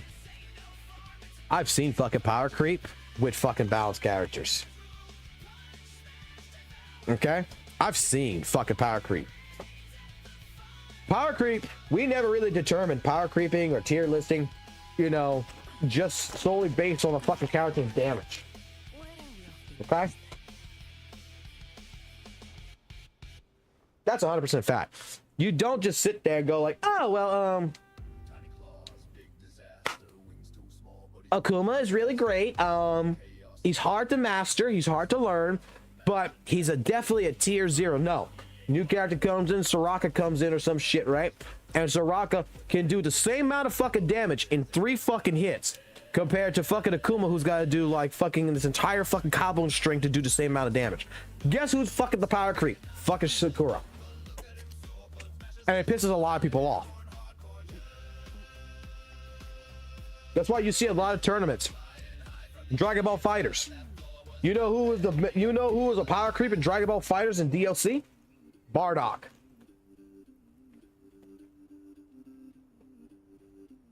Goddamn. The most boring fucking character in that fucking game to watch was the massive fucking power creep to the rest of the fucking cast. Because Evo Tournament proved it. Everybody ran Bardock. Everybody. Because he had perfect fucking frame advantage. Did he do massive amounts of damage and shit? Fuck no. His fucking kit just gave him advantage all the fucking time. It was a power creep. And it was the most boring fucking thing to watch in Evo. Because when you see fucking Bardock matches, every fucking time, Bardock, you're gonna die! You're gonna die! That's all you're fucking hearing every fucking 5 fucking minutes on the screen. Dude, I had to turn fucking Evolution Tournament off that day. I went right back to the inn with Goichi and everything.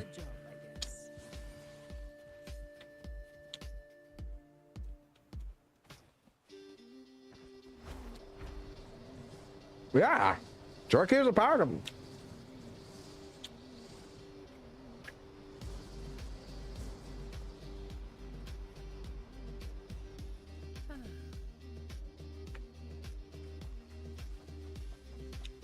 That's why, like I said, the power creeping argument is fucking retarded.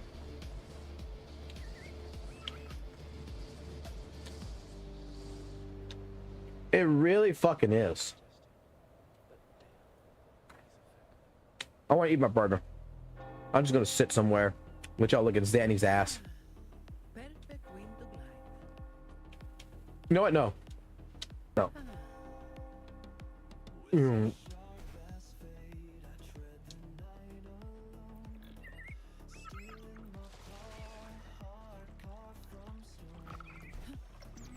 Where is it? Where's the most useless fucking thing in here at? Where the fuck is it? Is it over here? Yeah! Hello, Tough Pup. Now go ahead and fucking walk around and let me fucking bask in a fucking bathing scenario. I mean, I'll be honest with you. I think fucking Zanny has a dick. I also like that shit.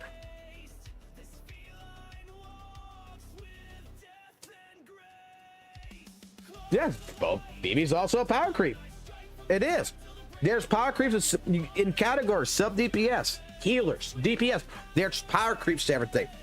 There is some characters that is a power creep to an entire team. There's power. That's why there's so many different definitions about power creeping, And it keeps changing because people want to change the entire fucking aspect behind it. Because they don't like the answer they're getting. So they gotta change the definition. That's 100% truth.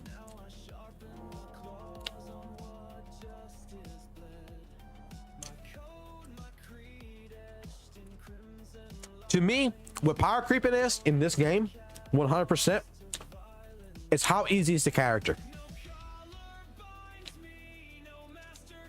How much easier is it to me for me to play this character compared to the last one?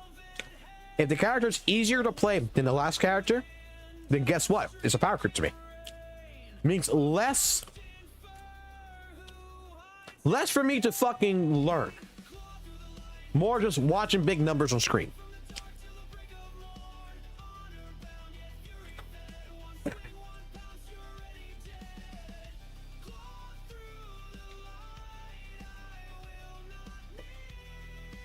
Get the fuck out of the road, girl.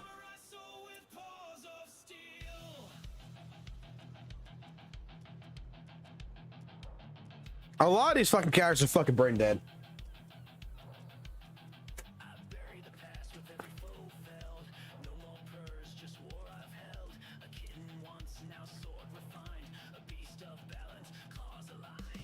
I've been saying that since the fucking beginning. WUWA's not that hard of a game.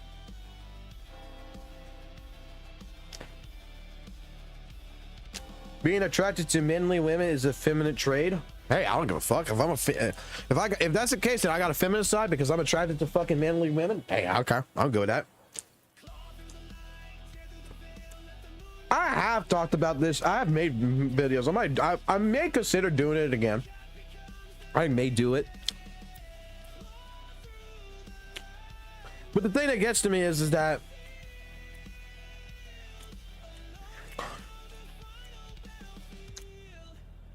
the thing that gets to me is that in this shit, it's been here. It's been fucking power creep. It's been here. I just don't like the fact that the definition gets changed over and over and over again to what power creeping is. There's no set definition. Because I could tell you, healers, depending on their abilities and everything, there's a power creep. Sub DPS is depending on how they amplify a team is a power creep. DPSs, are we talking about their damage power creep? Are we talking about their ability power creep? Are we talking about the ease of use power creep? What we're talking about?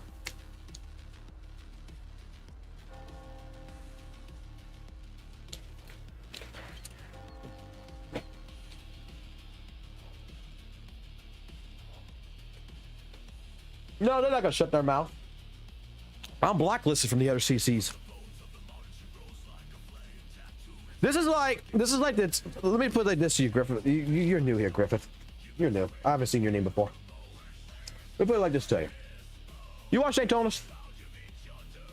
Let me explain to you why CCs don't like me.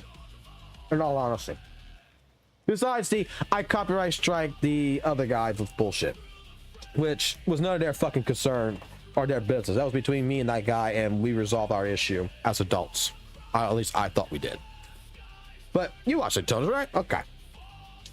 You know how St. Thomas has always stated that gacha revenue is a scam? Basically. That it's lying by omission and all this other shit? That when you look at gacha revenue, this is the starting of why I'm saying, like, there's different definitions by people. That it's untrustworthy data because it's got fake numbers. Right? It's got fake numbers.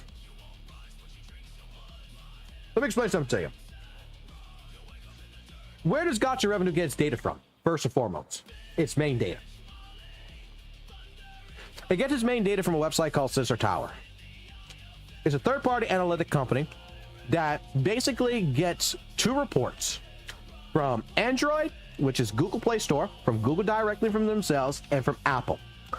What Google and Apple's reporting is, hey, look, when someone was on this application, they spent this much money on this application. What did they buy? We don't fucking know. All we know is that there was this many transactions that was done, and it totals up to this price.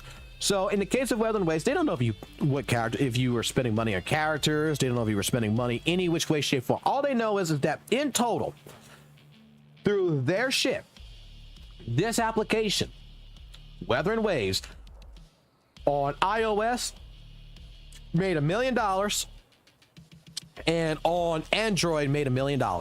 So it's $2 million. That's just me basically giving examples, not the actual numbers. So don't take it full-heartedly.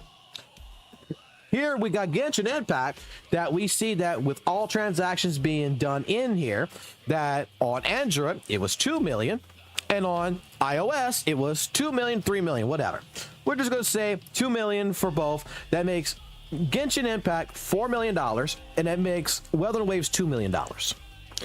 So gacha revenue, instead of going ahead and you having to go through search all of Sensor Tower to get this report, some guy decided, let me take just the gacha games out of the report. Nothing to do with all the other applications, you know, Adobe or whatever it's on here, just the gacha games, and put it on a spreadsheet on a website for historical data. Now, the only thing that we know of is that in China, there is no Android data, or iOS or Android data. I forgot which one it was. There is no data here. So we're going to take what is being reported in China, which I think it was iOS, wasn't it? We're going to multiply that by 2.75 or 2.5, whatever it was, and we're going to say that is the Android numbers, just to make a better educated guess at what is the closest number that these companies are making. It's an educated guess. Okay? That's what it is. It's an educated fucking guess. We're not taking into account PC sales, console sales, only mobile sales. That's the only thing we're going to take into account. Now, St. Tonis will tell you that they're lying by omission, that all this other fucking bullshit, blah, blah, blah. It's a scam, blah, blah, blah. It's an educated guess. Because let me explain something to you. At the end of the day, it's not ran, gacha revenue is not ran by a Hoyo person. It's not ran by somebody who's malicious to WUWA, like some people are going to claim. You know what gacha revenue is? It's a place that puts up data. So I want you to think of this. I have an orange. I have an apple. The apple is going to represent Wuthering Waves. The orange is going to represent fucking Genshin Impact. The orange is priced at $2. The apple is priced at $1. If I put a sales tax on top of it, and I put a $2 sales tax, the $2 orange now turns into $4. The $2 on the apple turns into $3. Which one is still on the fucking top leaderboard? Genshin. So the fake, quote unquote, fake numbers don't fucking do shit to the actual placement of where the fucking game is in the analytical fucking leaderboard. What we're using the analytics for with gacha revenue, some people use it to say, oh, my game makes more money than you. That's not what it's supposed to be designed for. What gacha revenue was designed for was for a historical data record, so that way we can look at it and say, when did fucking Wuthering Waves have good months and what months were bad months? So that way we can fucking correspond it to say, okay, well, you know what? The JJ fucking patch didn't make money for fucking WUWA. So a character like that, people weren't interested in. But oh my god, people were fucking interested in fucking goddamn Shorekeeper. It's people who designed, who outside the fucking realm of understanding what analytical data is, has decided to use it as a PvP aspect and fight against it to say it's something to do with WUWA versus Genshin, ran by Hoyo, numbers are a scam and shit. Because you know why I know this shit so fucking well? It's because I work for a fucking business that handles with fucking vendors. AT&T, Cox Communication, Spectrum, fucking Time Warner, fucking Infinity over there.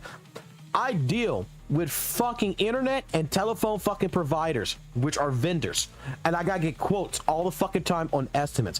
I don't know how much it's actually gonna fucking cost to put fucking internet in a fucking 5-story fucking building, but you know what? We can estimate it. I need an estimate. And guess what? I'd rather overshoot that fucking estimate than undershoot that estimate. So, if we're inflating the fucking numbers, it's better than fucking deflating the fucking numbers at the end of the fucking day. That's why it's not a fucking scam.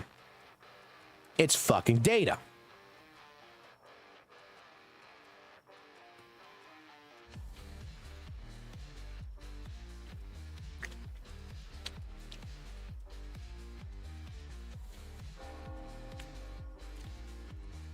Wait, what's this?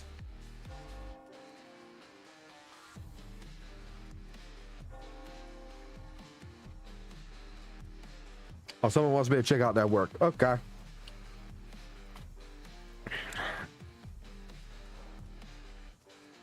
Because every fucking CC who's saying it's fake is looking at one fucking side of the story.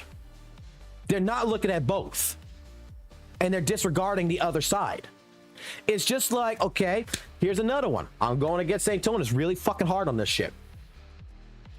How hard did St. Tonus bitch about Fob saying that Chang Li and Jinshi play exactly the same? Like, Fob has been criticized so fucking hard from that one statement it became a meme, right? But do you know that Fob's not wrong? That Chang Li and Jinshi do play the same goal.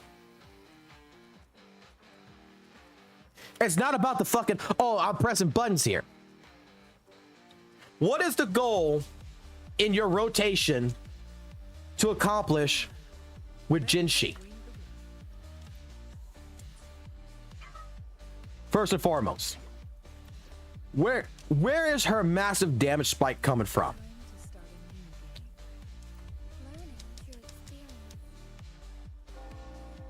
It's coming from resident fucking skill damage. You build up a fucking goddamn meter right there, right? You come here, you're doing all this shit to fucking pop this shit off. What is Chang Li's fucking entire fucking goal?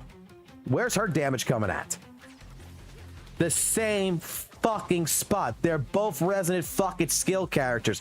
So both of them want to build up a meter bar, which in this case, Chang Li with the 4 fucking goddamn fucking flame fucking shit, and fucking Jinshi with her 50 fucking goddamn fucking bar meter there. Both of them need to be filled up to the exact fucking top spot. You want them both at the fucking top, and you want to pop fucking resident fucking skill. Their fucking entire fucking job in the rotation is to hit resident fucking skill. Do they play exactly? No. I understood what Fob was talking about. Their entire goal structure as 2 DPSs at that point in time is to play around resident skill. But do we talk about that part that Fob was trying to get across, or do we talk about, oh, he misworded this, and we're gonna just talk about only how he says that if Chang Li and Jinshi play is the same, they're the same, that he's saying that they're the same character and shit, blah blah blah blah blah.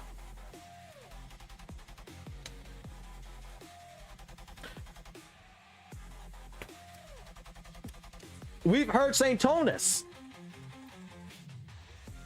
talk about how shitty this fucking team is.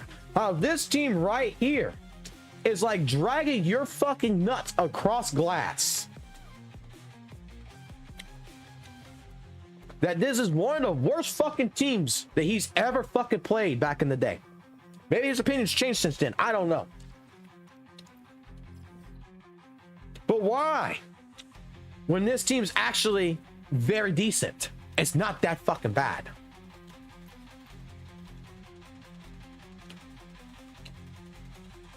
I don't get the full benefit from JJ for Chang Li Make it fast. like I would with Carlotta. But JJ still helps Jinshi out. I mean, Chang Li out so fucking well That only other characters that can pull it off is the fucking Scottish bitch. I forgot Lumi and fucking Tao Chi can do it.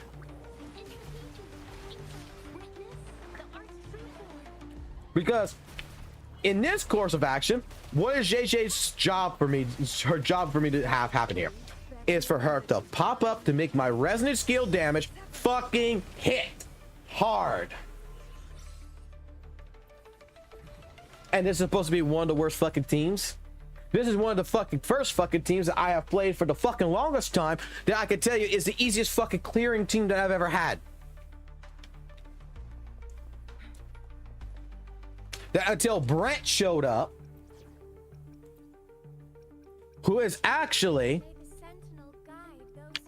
a sub DPS that's probably gonna end up going for Lupa, but is the only fucking sub DPS that actually fucking Chain Lee truly gets a full benefit from for the same fucking job.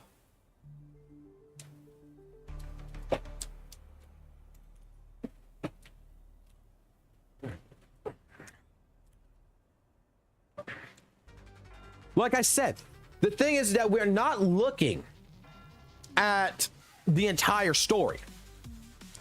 When someone says in a video that a certain people are lying by omission, but they're also lying by fucking omission by not giving you the full fucking details of shit, only the point that they're trying to make. This is the problem with CCs. That's why I'm not a fucking CC.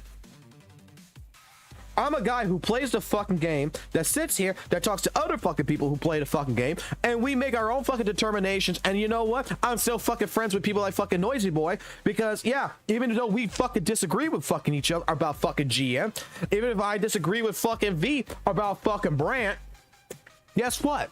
It don't fucking matter, because we all play the fucking game differently. We all have different sections of ability, different thought processes. And not one thought process is right, and not one thought process is fucking wrong. That's why, like, the shit with Maggie, with her theory crafting, I personally don't see, from a casual point of view, Zanny being a 15% fucking power creep. But looking at the numbers, looking at her fucking spreadsheet finally, and all this other shit, I see where she's coming from, and she's not wrong, number-wise. This fucking potential for Zanny's damage is pretty damn high if all conditions are met correctly. Again, tool assisted simulation. It's not practical that I would be able to pull it off. However, if the fucking moon and the stars aligned in a fucking cross pattern and shined down on me and said, ha ha, and it happened, hey, guess what? I wouldn't fucking notice.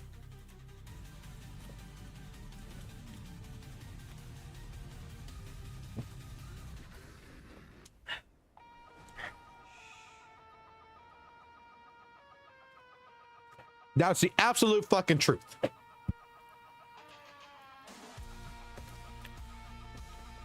That's why I've offered to debate this shit. Have I gotten that debate? Fuck no. Because I want to talk about the other side, not just the point. I want to talk about the other side of the coin that's not being talked about, that gives us this fucking information, that started this shit. And I want to ask what's wrong with it. And I want an actual definite answer of why it's wrong. I have yet to get an actual answer why fucking Maggie's theory crafting is 100% wrong. Because I looked at it. I've looked at a fucking video that someone posted that shows the 72 fucking goddamn K DPS, where it's only 4K away from fucking Maggie's fucking numbers. And I'm like, 4K is shit. Like, 4K damage is absolutely dog shit. Like, you should be able to pull fucking 4K out of your ass any fucking time you want. So the possibility of the ceiling, I can see it. Do I give a fuck? In the end of the day, absolutely fucking not. But I understand that in the terms of theory crafting, it's like speed running. It's 100% just like speed running. Maggie is a tool assisted system that is showing me that if all conditions are met optimally, that if you actually able to pull this off and you're able to do this, yes, there's a 15% fucking power creep over the other DPSs. She got me there. The numbers don't lie. But with certain bosses, because let's put it this way. When I'm talking about optimal conditions, right? When I'm talking about optimal conditions, it means that you're on fucking peak performance. You have drank so many fucking Red Bulls, so many fucking monsters that you are fucking now in another fucking dimension first and foremost. That your reflexes are fucking lightning fucking fast, number one. We gotta take that into consideration. Your reflexes are in peak optimal condition. Number two, depending on the fucking boss you fight, some of these bosses that you're facing, a lot of it has to deal with RNG.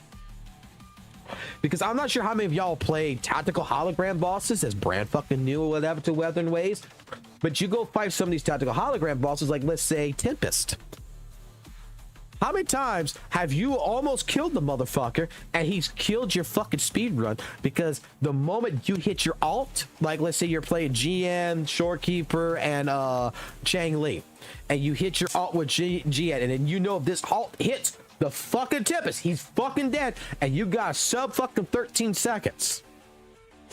But the motherfucker teleports, and your damage is now null and void. Now you gotta wait 5 seconds for him to fucking reappear. How many times does that fucking happen? How many times does a boss, one of these tactical hologram bosses that you may face or whatever, or an enemy, do something that you don't think they're going to fucking do, but they just fucking do it? Because it's completely fucking random and it caught you off guard. Again, there is conditions to each one of these explicit fucking calculations that says peak optimal performance. If we take these into account, this fucking Maggie's numbers do not match up. But if we take them away and say, hey, look, we don't worry about this shit, we just doing the optimal shit and everything else, and let's just say all conditions, like the boss is just standing there and it's just asleep right now, it froze in the middle of the fucking screen, it ain't fucking moving, then according to everything here, as long as you got the fast reflexes and everything else, you do everything correctly in the shit, Maggie's numbers are correct. And this is related across the board to every character. This means if you want to do the peak optimal fucking damage with Maggie's numbers for GN, you legitimately have to be able to fucking do peak performance. But you also have to have peak conditions. Those conditions need to be as met as such. The moment at hand. See, this is why I summoned 6 my Carlotta. Is the best of Again, that's what I'm saying.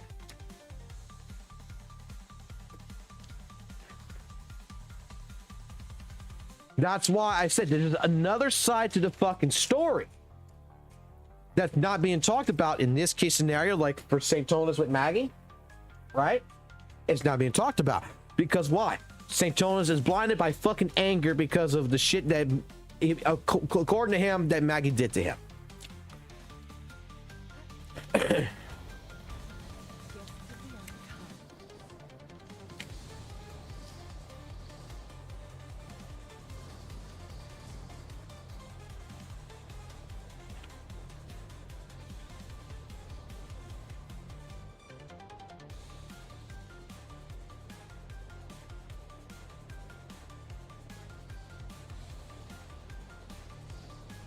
No, I don't think it's drama farming anymore.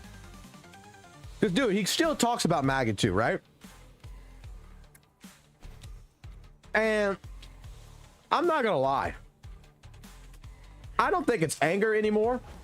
Well, no, I don't think it's drama farm, excuse me. Drama anymore. I think it's anger. I think he might have asked her out on a fucking date or some shit, and I just think that she told him that she don't like fucking short dicks. And he's just upset that she's not infatuated with him. Like, legitimately, the way he treats her is like a fucking ex-boyfriend to a fucking girlfriend. I'm sorry.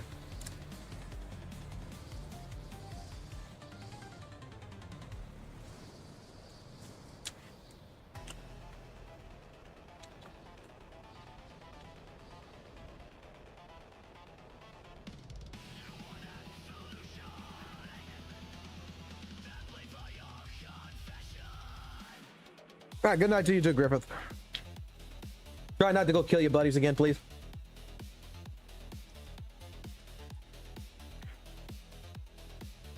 I don't know. I mean, I'm sorry to say it like that, but I mean, that's what it kind of feels like.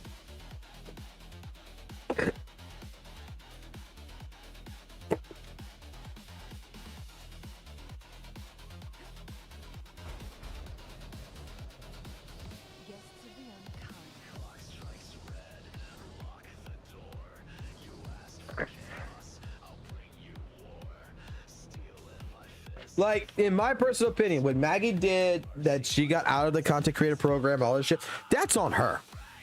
She fucked her own self there. Okay, and in all honesty, she didn't really fuck herself. That was a big fucking whoopty fucking mirage. Oh, she fucking showed fucking leaks on her stream. Kuro fucking kicked her out of CC program. Now she ruined her fucking career. She didn't fucking ruin shit. Because CC programs, for any fucking game that you're in, it's absolutely dog shit.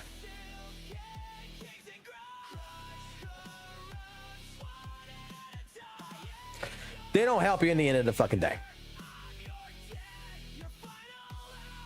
They really don't. You don't need a fucking CC program to fucking do your job. And in terms of for someone like Maggie, she does theory crafting.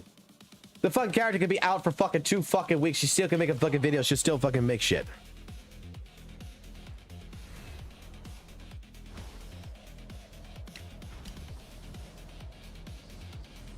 But what ended up happening with Maggie, she lost the CC program under her own volition. She straight up was dumb enough to fucking stream the fucking leaks.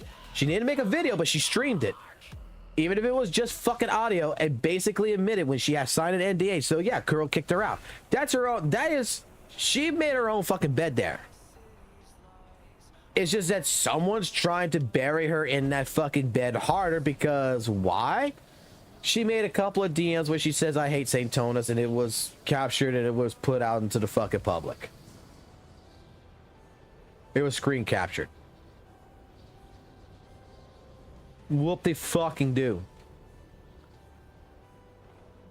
You know how many fucking people have shown me fucking DMs of fucking people calling me a fucking retard? That they still have fucking trouble fucking completing endgame content in this game, but yet I fucking don't.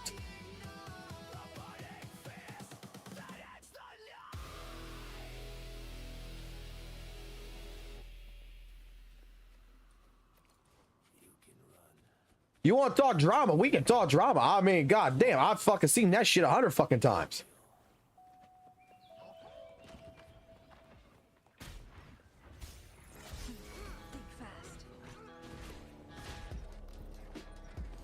Shit, I come from the world of fucking trash talking. It's called fucking the FGC, motherfucker. I still got fucking people calling me fucking retarded for fucking Guilty Gear shit.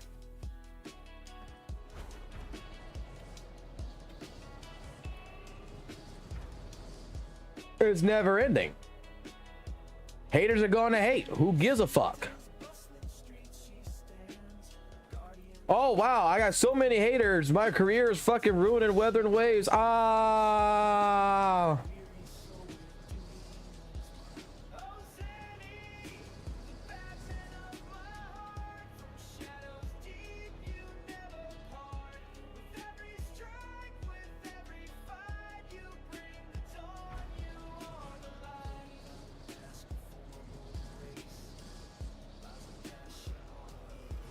The only thing I fucking ever fucking regret fucking doing was apologizing to the WUWA community. I am not gonna lie. Because I thought at the fucking point in time, it was better to fucking go ahead and to fucking apologize than to increase any more fucking dramatic fucking bullshit. No, I should have fucking just kept my fucking mouth open.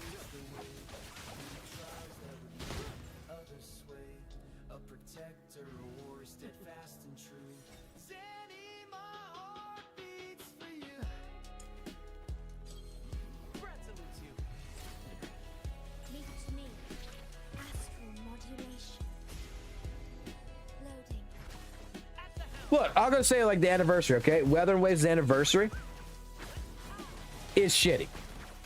Okay?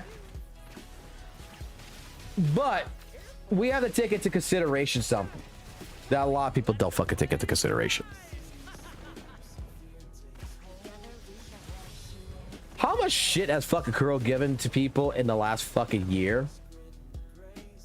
In general?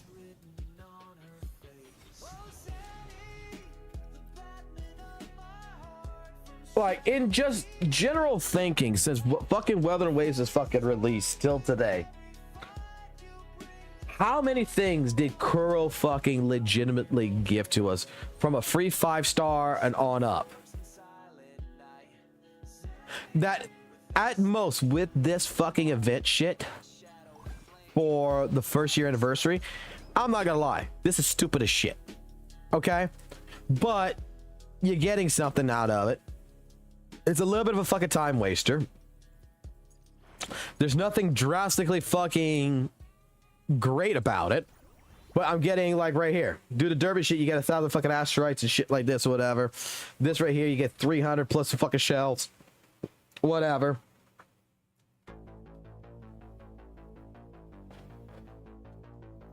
I mean, it's decent.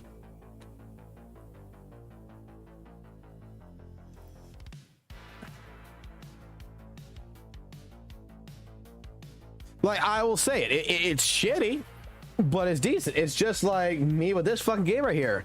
How many times have y'all been, if y'all watch me fucking play this shit, right? How many times have I said in this fucking game that, oh my fucking god, this is the shittiest fucking goddamn game I've played, but it's fun. It's absolutely fun. You know, it's still enjoyable. Are the events at WUWA shitty for the anniversary? Yeah. Is it enjoyable? Does it still waste my fucking time for me to get fucking rewards and shit?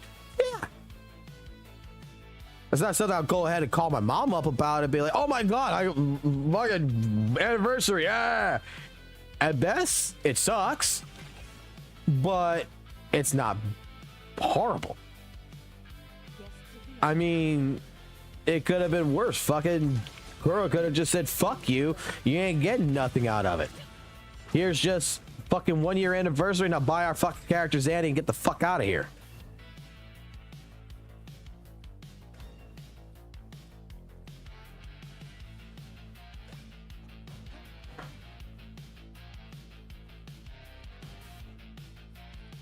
Again, the WUWA community as a fucking whole.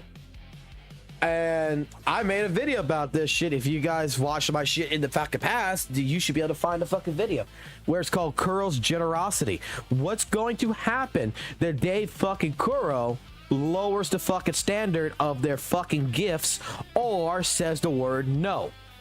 People are going to be pissed. Because Kuro had... By Kuro giving away, doing this, giving this amazing reward, giving that amazing reward. Oh my god, this reward over here is super fucking amazing. Oh, look at this amazing reward. And then you get to a point to where Kuro's like, you know, we're actually kind of losing money here. We need to kind of fix this. And then with Tencent coming in and fucking taking them over and shit like this, the quality of the gifts has fucking been lowered.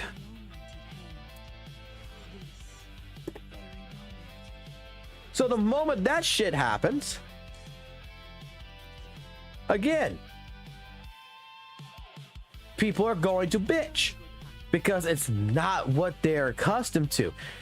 Because Kuro created their own, basically, version of a spoiled fucking brat. Instead of them being grateful for getting anything, they're pissed off because they didn't get more. Comes with the job, I guess.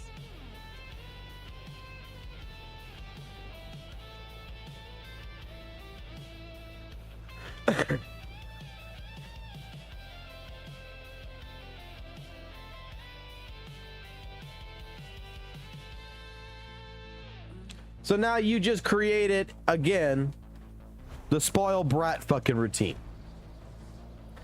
This is like me taking my kid to fucking the store, buying him a toy, and then at the fucking point in time, we go back to the fucking store. He wants another fucking toy. I say no, and he starts fucking crying because last time we went to the store, I got him a fucking toy. Without him even asking. So now he's expecting that every time we go to the fucking store, I get him a fucking toy. That's what Kuro created by doing that. That's why I stated, you know, hey, we should be just thankful for whatever Kuro gives us and be grateful. But the community's a bunch of leeches at that same point in time.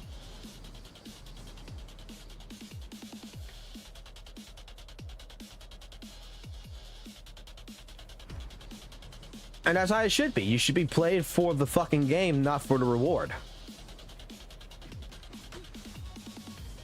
Look, I didn't come into fucking WUWA's 1 year anniversary, come back to play WUWA 1 year anniversary because of the fucking rewards.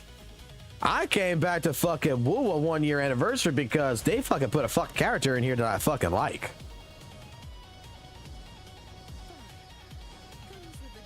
I didn't like Phoebe. I got Brett just for Chang Li. I didn't like fucking jellyfish titties. And I came back to WUWA because this character is actually fun to fucking play, in my personal opinion. This is my fun. And then I'm actually fucking very well impressed with some of the fucking changes that WUWA has fucking incorporated in this game. I'm going to not lie.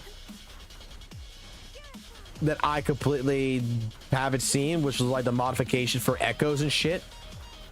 To where I can make like this echo here, if it comes out wrong or whatever, I could change its fucking main attribute to a fucking crit damage if I needed to. So like it says attack, I could change that to healing. I could change that to whatever the fuck I want with no fucking problems. That's a fucking cool ass fucking change that they added. I still say there's some shit that's in this game that basically is kind of fucking useless that they added in here, but my god, like if it's in here, it's in here. Who gives a fuck? I just think that there's other shit that should have been fixed first before that got added in here. I like the fact that echo farming now for substats is a lot fucking easier than it has been in 1.0, because what I was impressed about so far, the most, I think this is the most I've been impressed about, is that the echo sets, I remember with fucking Chang Li, man, I remember so hard, full-heartedly with Chang Li, trying to even get like substats like this on an echo would take fucking weeks. This took like 2 days just to start getting like legitimately good substats that are actually fucking good. Because I would sit here and be like, oh god, I gotta farm more echoes and shit, and I would fucking lose my mind fucking trying to get the best crit rate, crit damage echoes and shit like this. And now it's like the game, I guess with all the complaining or whatever, Curls just made it to where farming echoes now is a hell of a lot fucking easier. No, I don't like Brant. I really don't like Brant. I only got Brant for Chang Li. But I kind of regret that shit now. And I didn't even spend no money on fucking Brant either. I fucking used, at that fucking time, all my fucking free asteroids. I don't like Brant. I don't... Brant's not a character I fucking like. I'm sorry, I'm not gay for Brant. Brant to me is the KuroBot of this fucking entire fucking game. He is so fucking overly the comedic character that I don't really care for. And I even got Roshia too, which legitimately I like her fucking better than Brant.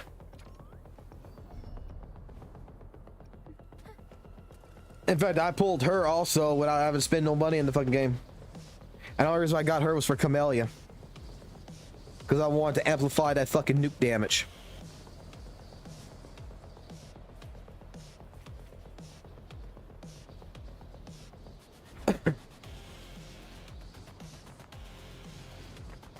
Only one I regret probably getting right now is Brant, because now seeing Lupa, I don't think I'm going to need a Brant for Lupa. I think that's going to be a Chang. I think that's going to be Chang Li that's going to go with Lupa.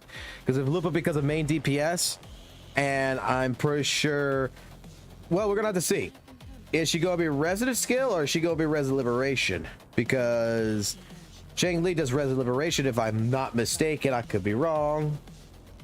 But if Lupa is, yeah, if Lupa does anything with Resident Liberation, then which I'm pretty sure is going to be the case, to be honest, I think that Chang Li is going to be the sub DPS for that.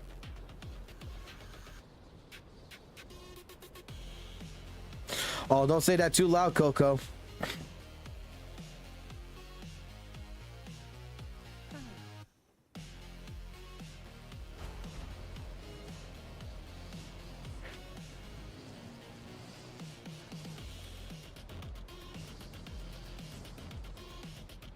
No, I know that's 100% fucking true. I know 100% that is fucking true, that there is people who is not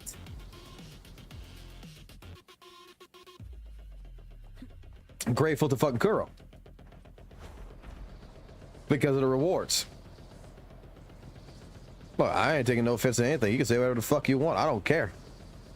That's the one thing about this live stream. There's a fucking safe zone. You can say whatever the fuck you want. Oh, 100%.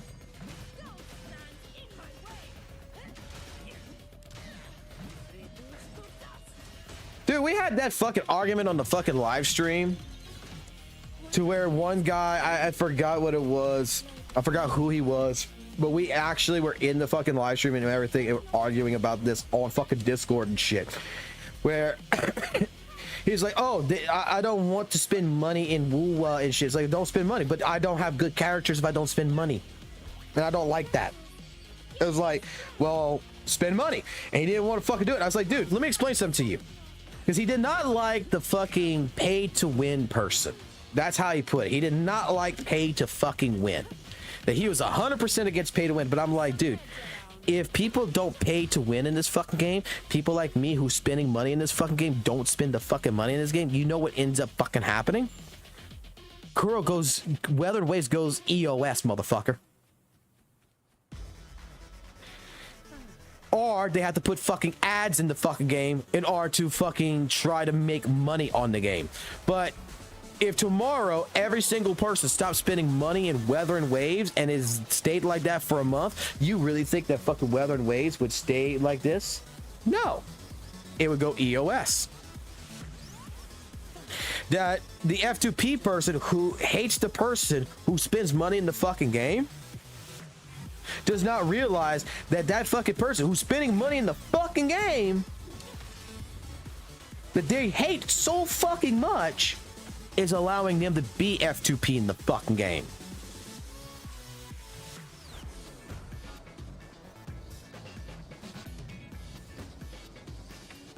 Yeah, that's right. It's called whales. That's right. They're upset with the whales.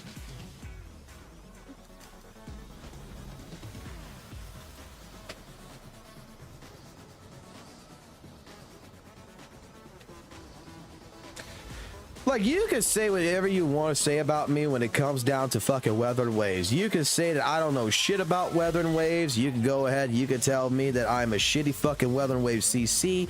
You can say all kinds of fucking shit about me, right? People have done this. But you know what's so fucking hilarious? I'm the motherfucker who 100% expiration, 100% expiration, 100% expiration. Who has fucking 100% expiration? Every single fucking piece of this fucking game. I have found every fucking chest. I found every fucking bolt fly. I had found every single fucking thing. I have grinded the fucking content in this game to fucking paste. I have beat every fucking challenge in this game.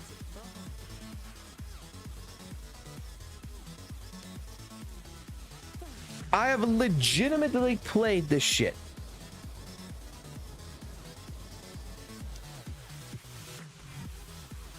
Hold on.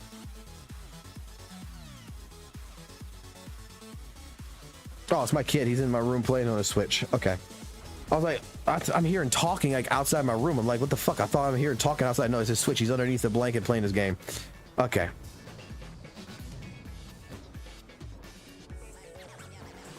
So for a person who's going to tell me sometimes that I hate fucking Wuthering Waves, that if I don't enjoy it, don't fucking play it. I fucking do enjoy it. There's a difference between enjoying it and there's a difference between fucking being fucking realistic and saying, hey, look, this is a fucking this is stupid. Dude, I fucking love fucking Guilty Gear, but I'm going to tell you right now, Strive is a fucking stupid fucking game, man.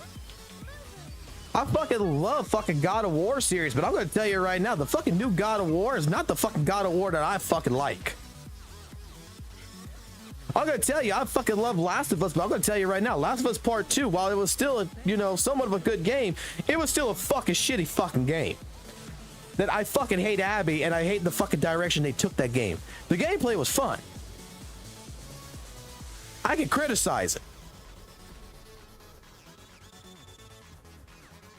And I can do the same shit fucking Wuthering Waves.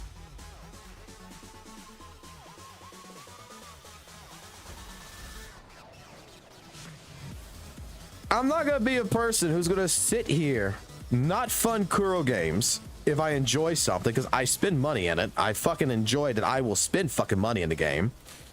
Especially when they give me a character like fucking Zanny, which I fucking love.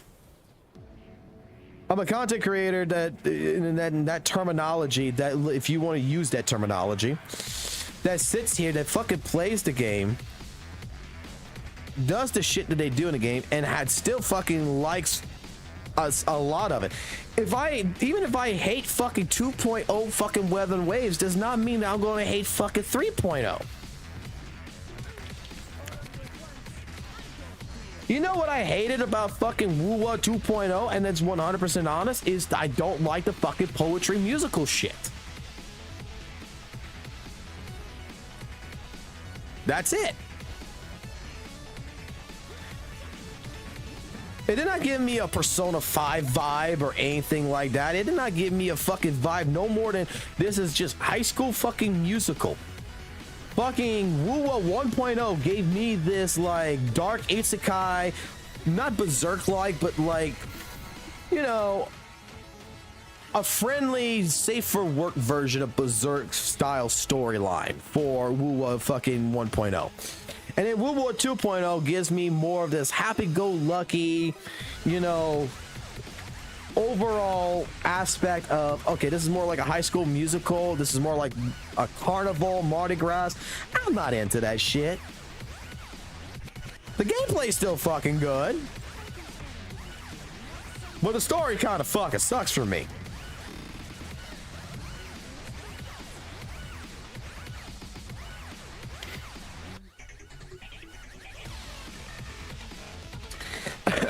I'm not gonna bullshit and tell you that WUWA is absolutely the peak fucking artistical world building, amazing cinematic fucking design game of 2025 bullshit. It's a fucking gacha game. If any fucking gacha game, like we stated this back with Game Awards, if any fucking gacha game back last year deserved to get Game of the Year, in terms of visual effects, in terms of what it had to provide as a presentation, there would have been, in my personal opinion, looking at it from it as a judge perspective, WUWA looked too much like Genshin. But ZZZ was more or less something completely different. It was more unique, and the cinematics, especially in ZZZ, is top fucking notch cinema quality. The camera angles, the models themselves, the way that the cinematics work in ZZZ is legitimately like watching a fucking anime. And that's one thing I gotta give ZZZ. I'm not sure if they fucking changed that shit because I haven't played ZZZ in such a fucking long time. But ZZZ right there blew me away with its cinematics. Let me put it this way.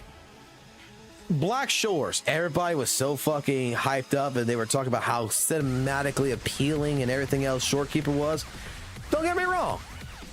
Watching Shorekeeper blow the fuck up made me happy for 5 fucking minutes until I realized she wasn't actually dead. But every cinematic in WUWA that I have fucking seen, I know I'm playing a fucking game. It's in-game graphics. It is using the Unreal Engine. It is not something that has been cinematically redrawn or anything. It is using the current models that I am playing with and putting it into a cinematical style. Right? I could still tell that I'm playing a fucking game. It still looks like the game graphics. This model of Zanny, right? When she's in a cinematic in the story, it's the same fucking model. In ZZZ, their actual cinematics, the actual cinematic videos are fucking redrawn. They're not just the same models. They have more of a different animational culture to it, that they embellish more of like the camera angles. They embellish more of like the fist growing out. There's a whole entire TED talk about this shit with the Guilty Gear fucking Strive fucking engine and why it is now like one of the biggest engines that's being sold to a lot of anime to a lot of games that make anime games. A lot of companies that make anime games. It's because it gives you the ability to actually give that cinematic drawn effect in the game. And that is what, yeah, that is basically what fucking ZZ had accomplished. WUWA, I mean, it looks good, but it's not the best. I will give this to WUWA over something like I've seen with Genshin. I think the world building looks great. I think I think it looks good, but I'm sorry to say it like this. This ain't Elden Ring, motherfucker. It's not blowing me the fuck away. Like, I'll say it like this. I see this world. I see the environment. It looks good. It looks absolutely fantastic. But it's not something that's right now blowing me the fuck away to say, oh my God, this is the most beautiful fucking thing I've ever seen in my life. It's not getting my dick rock hard.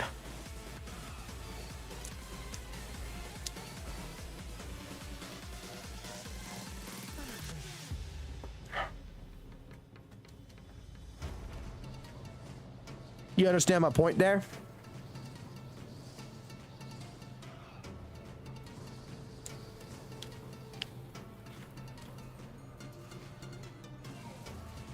Efficiency bomb.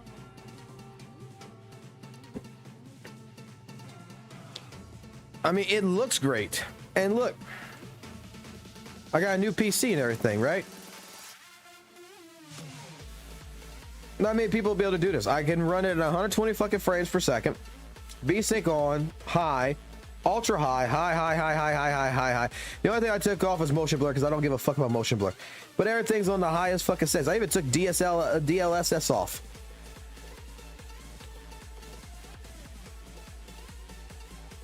I have the highest fucking resolution. And I can tell you right now, I pop on Elden Ring. Elden Ring will still fucking shock me more in the term of its world building and its colors, its entire fucking quality over something than Wuthering Waves. Wuthering Waves cannot beat Elden Ring right now in terms of world building. What's going to beat, what my personal opinion is going to beat fucking Elden Ring in terms of world building is next year with Grand Theft Auto. When you're going to see fucking bubbles coming out of a fucking beer bottle, yeah, I think the world building of Florida is going to be fucking massively fucking better. And it's going to look tremendously fucking better than Elden Ring.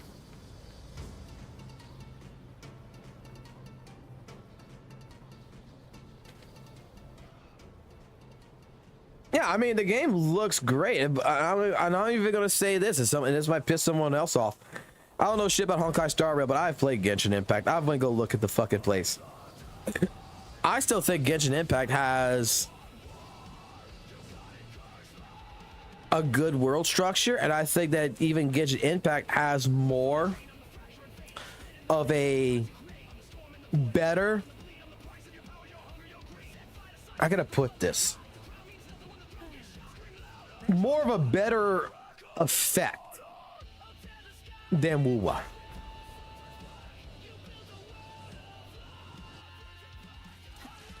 Because I remember, and I wasn't playing, but I saw like Twitter posts or whatever on this shit where like people were so mesmerized or whatever about like the fucking curtains or whatever in Jellyfish Bitch's fucking story that, oh my god, like how they moved and everything when you interacted with them.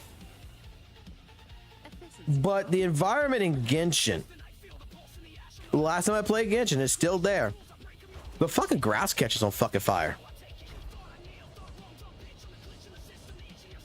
Like,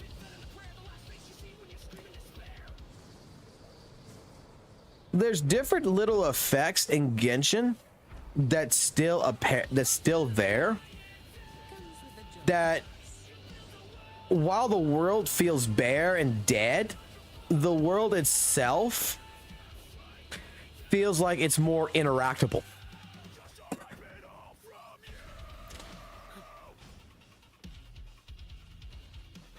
Like, to me, Genshin and Wuthering Waves, if you look at the world building, there's not really much of a fucking difference personally. They both look good. I prefer Wuthering Waves design a little bit more. The thing is that Wuthering Waves, I will say, I feel like the world is more alive with like NPCs fighting NPCs. You know, just in general, it feels like there's more enemies around than in, you know, Genshin Impact when you're exploring. But I don't know. When it comes to Genshin, I just feel that Genshin's world has like little unique features that was taken from Breath of the fucking Wild that makes the world, while it's still bare and still, you know, somewhat good looking, it's just that it gives it more of a feeling that you are actually interacting a little bit more with the fucking world.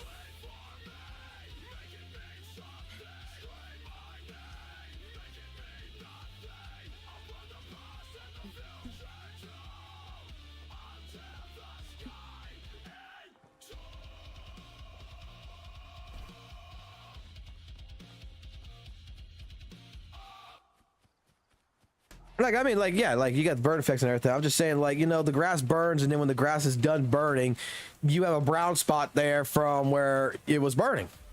You know, like the grass is dead. And I would like to see more things like that be added into WUWA, and I would hope that by like 3.0 they would consider something like that. Like, make the world a little bit more reactable. Make it to where I can fucking fucking go ahead and get to fight and cut down fucking trees by accident. Make it to where I can do damage more to the landscape and from, I don't know, play fucking Shang-Li or fucking Jian or something. Make it to where Jian can make crop circles in the fucking grass. I don't know. But more of an interactable ability to where, you know, my actions, I see more. Like, that's kind of like, you know,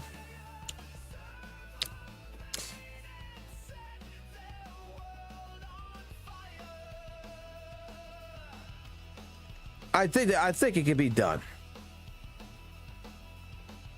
Oh, hell yeah, mobile will blow up. Fuck mobile, man. Who gives a fuck about mobile? This isn't a fucking mobile game. To me, this is a PC game first and ported to fucking mobile. I am sorry. This is a fucking actual fucking PC game first.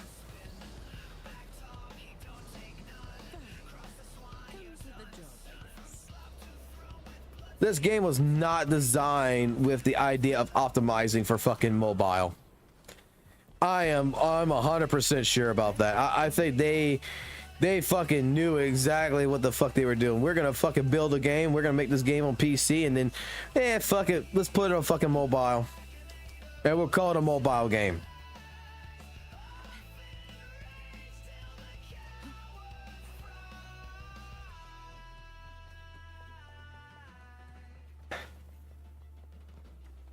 I played this on my iPhone 13. My iPhone 13 gets a little bit heated. Android, oh dude, when I had my Android phone, oh god, the Samsung, dude, I fucking swear to god, I am not gonna bullshit you. Playing Wuthering Waves on the fucking Android, dude, I felt like the fucking game was like the phone itself was about to blow up. Like the fucking phone was so fucking hot. I put this shit on fucking the iPhone 13 because my fucking phone broke and I had to get a new phone, so I got an iPhone 13. Dude, fucking game's fucking cool as shit. Like the phone is cool as shit. Like legitimately, I got on the highest fucking graphics and everything else, playing at 60 frames per second and all that shit on mobile. Phone has not heated up at all.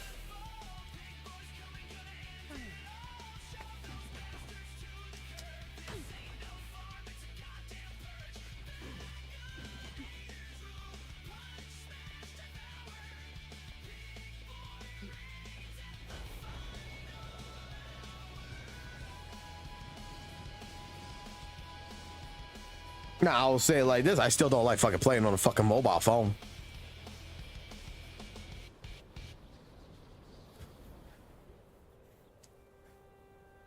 Tiny claws, big disaster. Wings too small, but he's moving faster. Rolling chaos, tail like a bat, head first to the ground. Imagine that. Genshin's MC, their fucking main character is... I tell you what, brother. I tell you what. Genshin's MC is absolutely one of the fucking weirdest abominations ever fucking created. And I mean one of the weirdest abominations ever fucking created. Hear me, brother. That MC, I don't know who thought that blonde hair motherfucker, that entire story was thing. The entire MC should be Diluc. Diluc, my boy.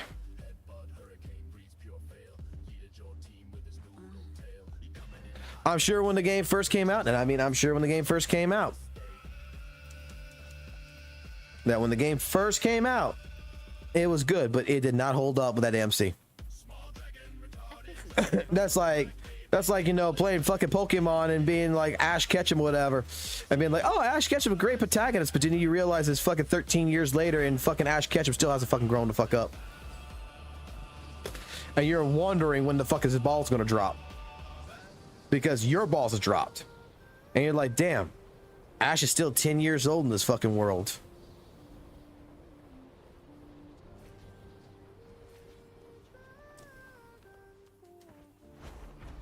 That's my only problem with the MC. The MC is not an adult. The MC is a fucking child.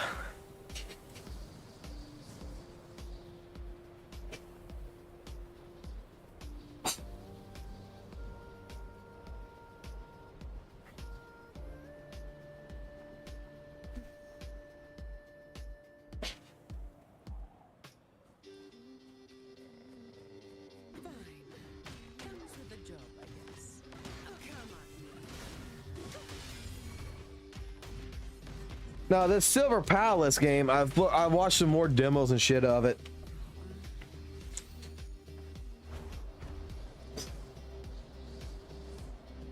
I think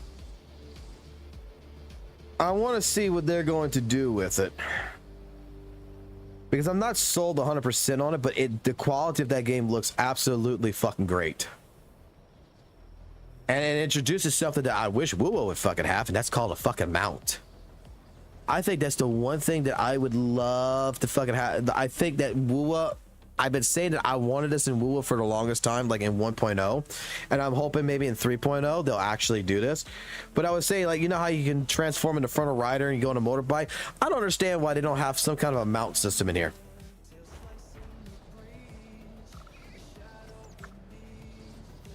I understand I can fly and all this other shit, but man, I'm not gonna lie. I want to see Chang Li on a goddamn fucking Harley fucking driving down at fucking Mach fucking 50 miles an hour, man. Going dun dun dun dun dun, and playing some goddamn fucking Disturb in the background.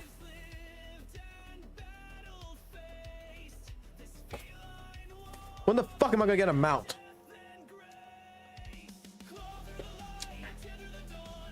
Hell, give me a fucking horse echo. I'll call it horse shit. But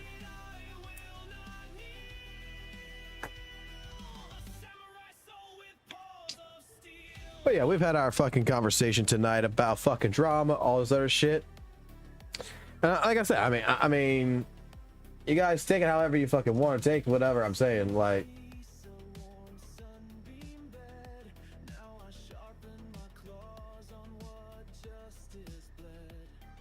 Jesus Christ, I'm on Twitter right now. All right. Where are we off to next then? 5 hours ago, they showed N2E. I'm not sure how that game's gonna come out.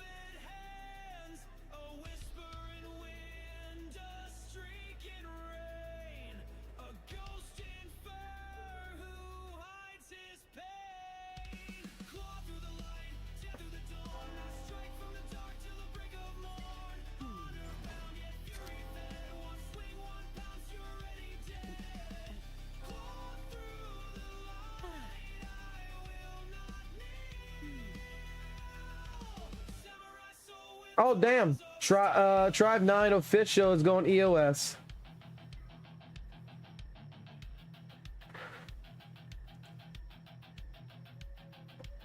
Oh well. I remember a lot of people talking about that shit, and that fucking game's going die.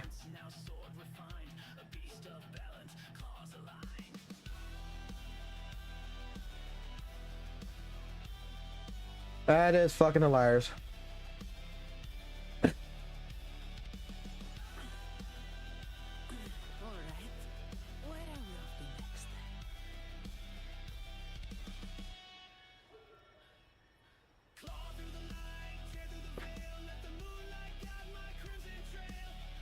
Like, you see like how the people walk around and everything, and like that's one thing I like. It just feels alive.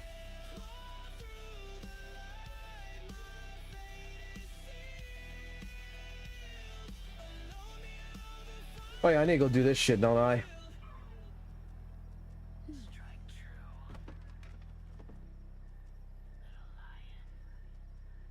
Where is it?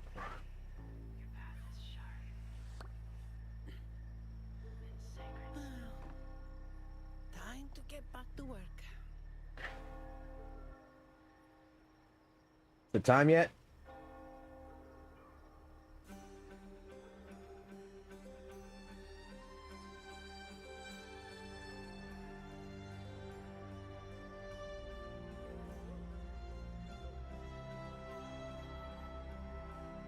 Yep.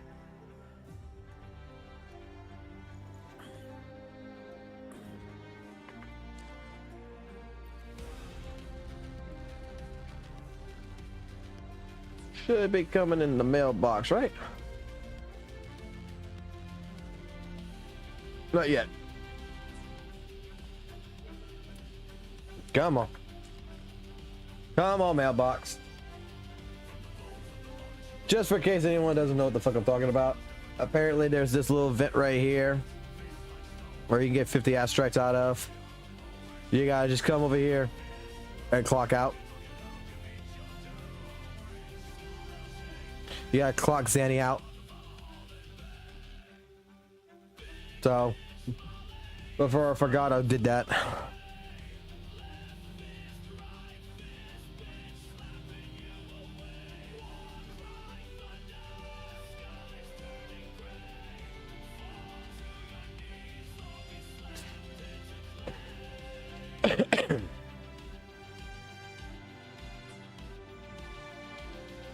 Look, people who cry about the fucking anniversary and all that other shit, look, best just to fucking ignore that shit.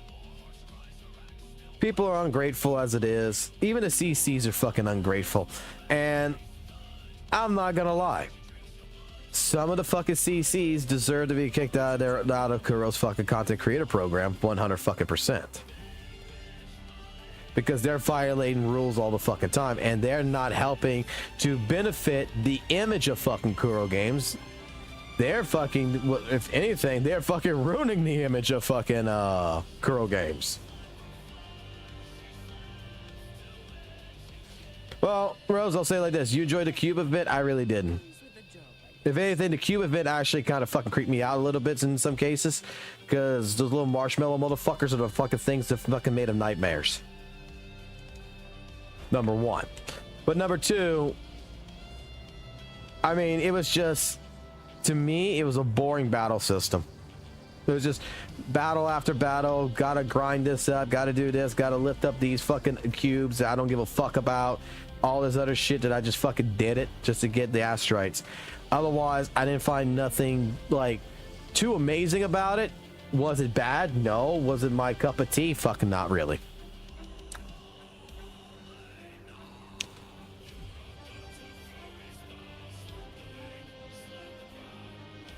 It was just a filler story.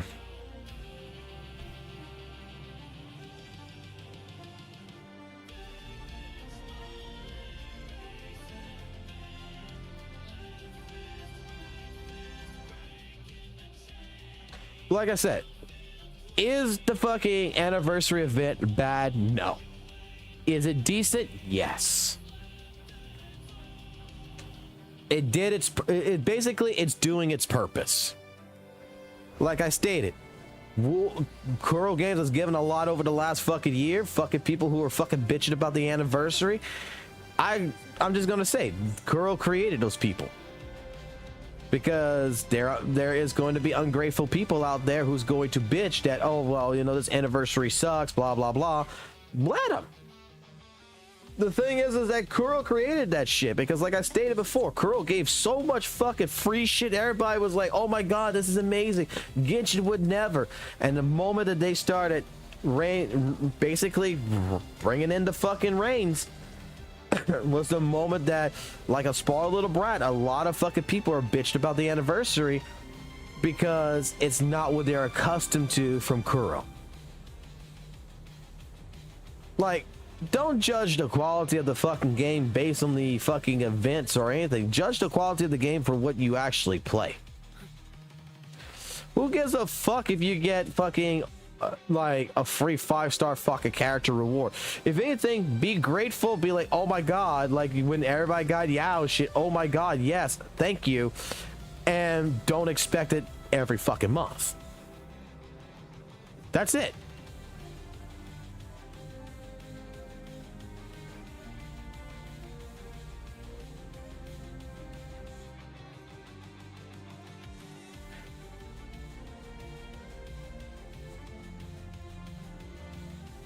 I'd rather consume a gold shit than a fucking normal shit.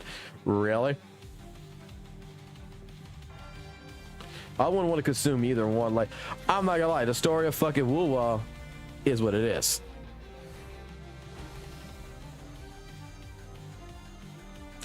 They successfully got players to believe they were different from other gacha games, which is why a lot of players feel betrayed. 100%. I made a fucking video about this fucking shit. How long ago was that video? I'll go find out right now. Hold on. I told you, like, people don't fucking believe me. I fucking said this shit was gonna fucking happen. I said this shit was gonna happen. How long ago since I said this shit was gonna happen? And everybody told me it was never gonna happen. It was never gonna fucking happen. That because of PGR and shit like this, that I don't know shit about Kuro and all this shit. I said that sooner or later, they're gonna rein in the reins and people are gonna be upset. When did I say this? Right here, 8 months ago.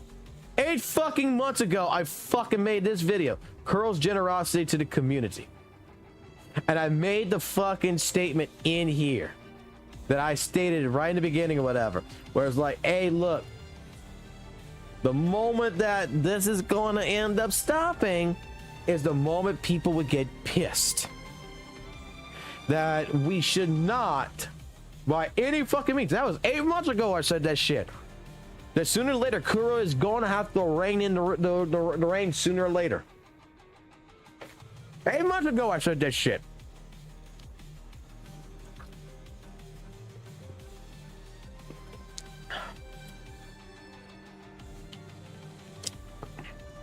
And you know, and like I said, every motherfucker who went against me told me I did not know Kuro games because legitimately, PGR was their entire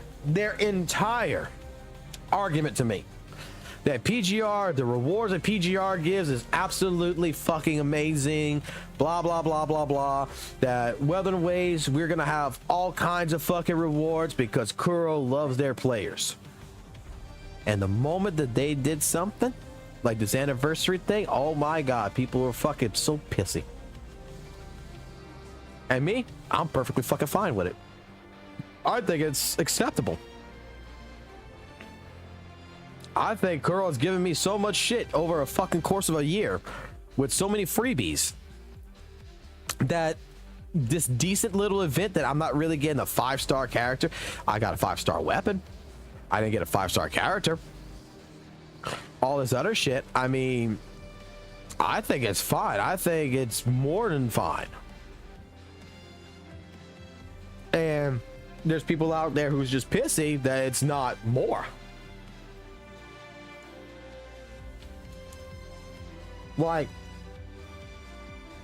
bro, I don't think the event was that fucking bad. I mean, honestly, let's take a look at the rewards. You got 20 fucking thing here. You got 40 asteroids here. You're gonna get 10 pulls in 7 days. You're gonna get 300 asteroids from this. You got 1,000 right here.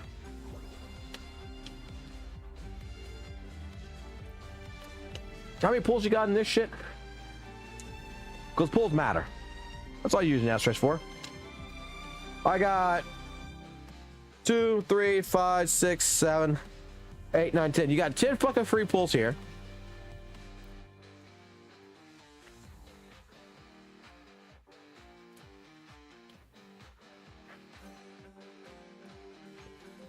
Okay.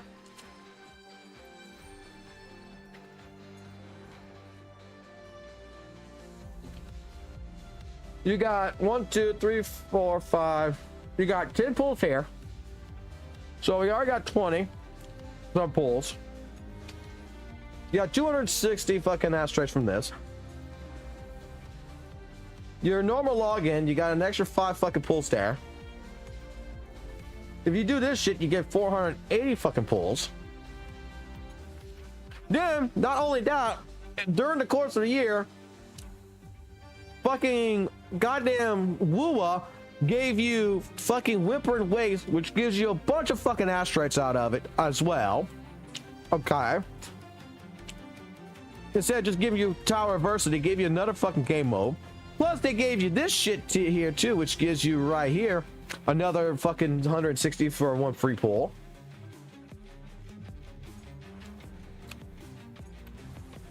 Then you got Tower Adversity, which resets and shit, which is another fucking pull thing.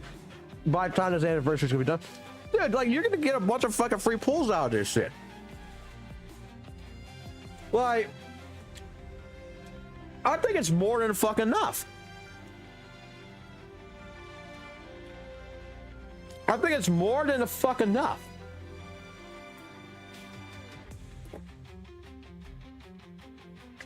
I mean, they gave you the Fantasy of the Thousand Gateways, which is resetted. They give you Wuthering Waves, which resets weekly. I mean, they give you Tower Adversity, which you still get shit. They didn't give you all this other shit. I mean, I don't see what's wrong with it.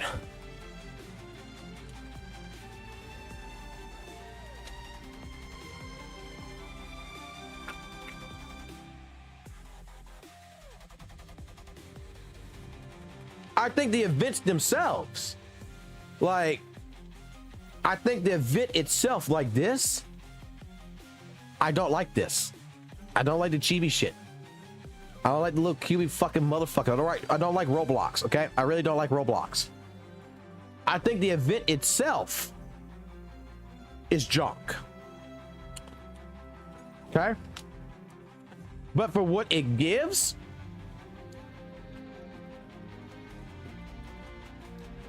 I think it's decent.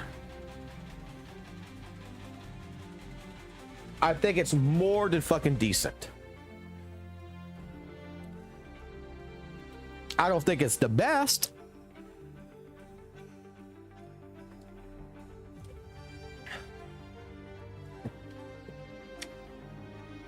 But I think for what we have been given over the course of a year, what we got for the anniversary, it balances itself out. You understand what I'm getting at? Getting at it balances.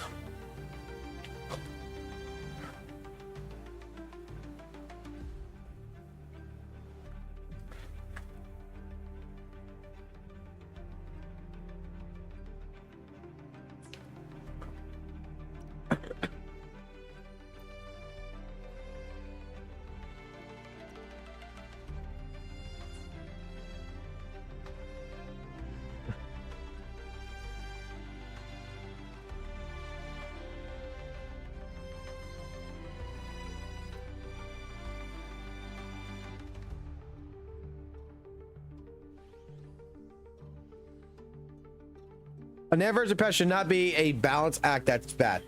I think for in the case of Kuro, it's fine. I think it's perfectly fucking fine. Like I'm gonna say, I think that it could have been better. But I know, because I've OG played fucking Wuthering Waves since day fucking one. I know I've gotten free 5 stars.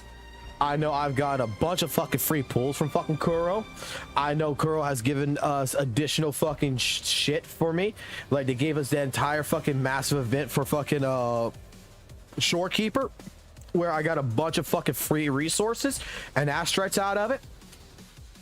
I remember getting fucking all kinds of free shit throughout the entire fucking year of things that Kuro never had to do to help me better my grind.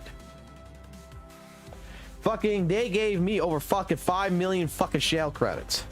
They gave me a bunch of fucking tuners. They gave me a bunch of fucking echo resources. They gave me a 5-star character. They've given me fucking good weapons. They have done shit out of the generosity of what Kuro Games has done. They have changed game modes. They have added game modes. They have made game modes resettable now.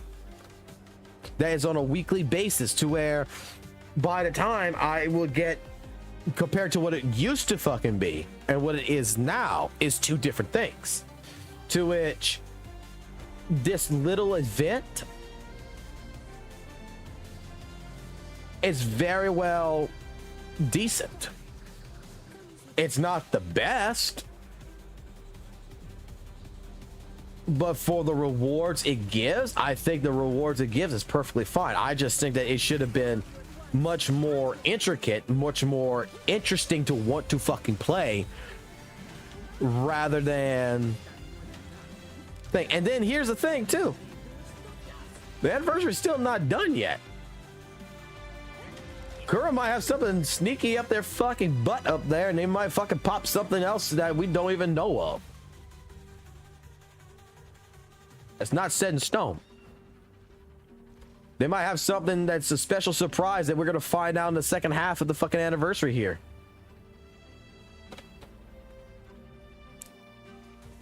Who knows? Maybe they might give us what's her fucking name? Fucking Druid bitch over there for free. You don't know.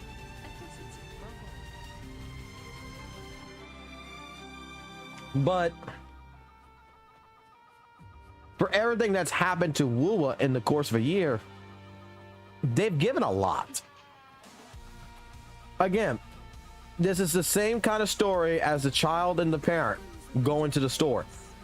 Every time you go to the store, you know, and you buy your child a $75 fucking toy or a fucking $75 game, and then the day you go to the store, you only give them a $20 fucking toy and they're not happy with it because you've been giving them nothing but $75 or higher fucking toys, and all of a sudden the day you say, hey look, I can't really afford to give it to you, buddy, but hey look, I'll get you something, and you know, instead of being grateful and you know you still got something, some people out there just pissed off and just don't seem grateful. Like I said, I don't think the anniversary's bad.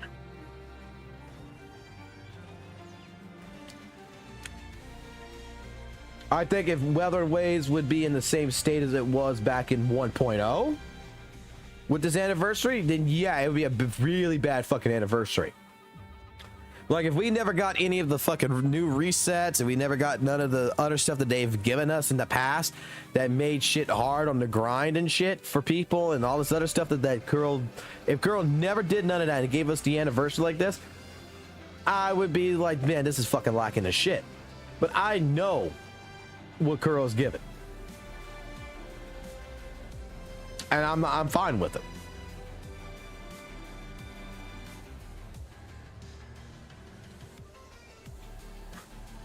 Yeah, be like a mom not buying a gift on a birthday. I've done the same shit, but here's the thing: Kuro still gave you something for your birthday.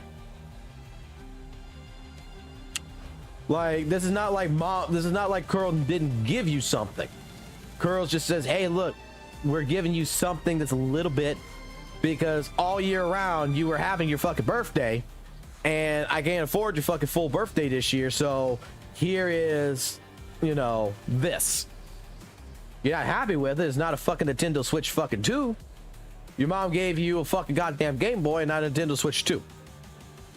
I mean, people think what they want to think.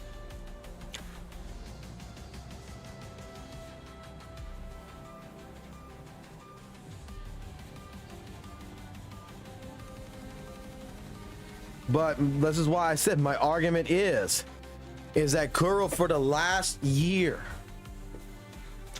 has given so fucking much. They have changed the game so much based on actual feedback. You tell me, okay? I hate to bring up Genshin in this shit, but you tell me when was the last time Genshin actually listened to fucking players' advice, to players' feedback, and made changes to their game modes and shit like this. Every fucking time, I don't play Genshin, but every time I've ever fucking talked about it, everybody tell me Genshin Hoyo don't fucking listen. Hoyo don't give a fuck about his people. Kuro gave a shit throughout a fucking entire year. Kuro made changes. Kuro gave us a lot. A lot.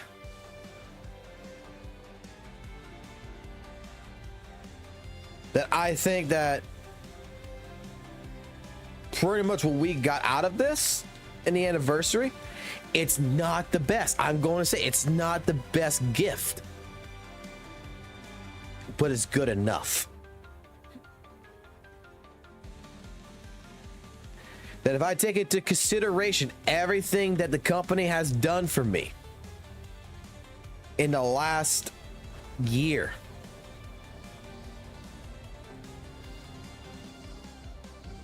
that legitimately there's nothing wrong with what they gave.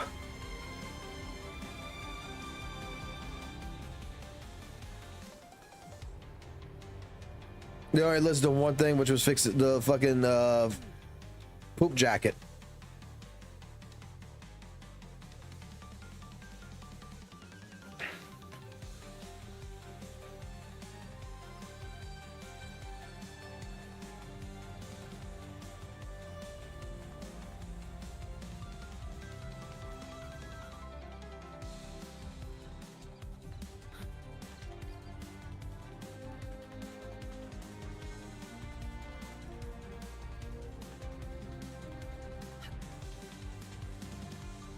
I want to climb this mountain. Why? Because I want to see what the tippy top's got. How the fuck high are we?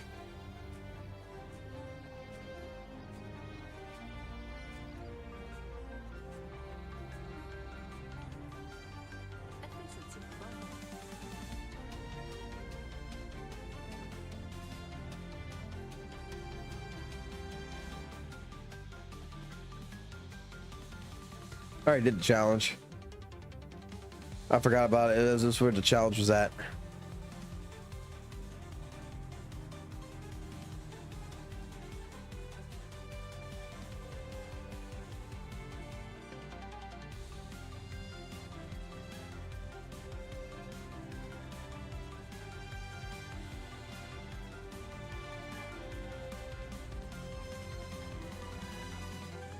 See, this is when you put re-render on this fucking game and you get rid of the fucking fog and shit.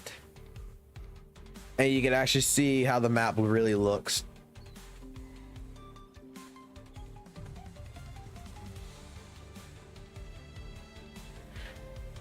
Wait, what's this right here you're saying?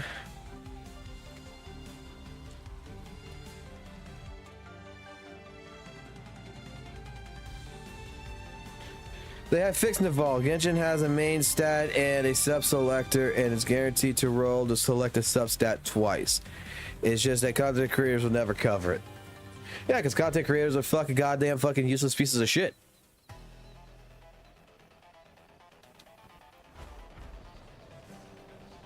Let's be completely fucking honest.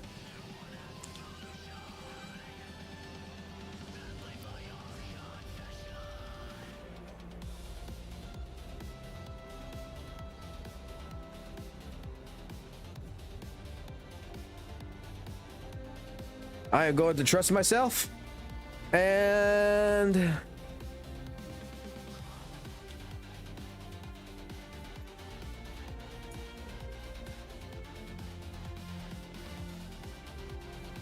that was epically climatic, right, buddy?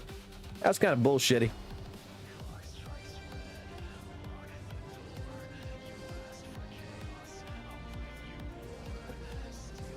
Huh? Oh, this is Wuthering Waves, buddy. It's a game that Daddy plays. Wait, you want Daddy to go kill something? Okay. I'll go kill something for you. Oh. This is a map. Hold on. Let me go kill this fucking thing for you.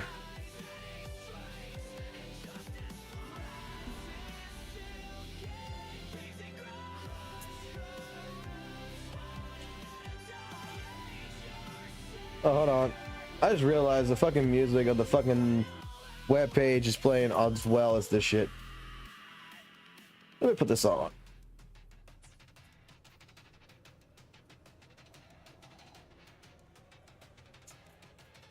Nah, he likes this boss.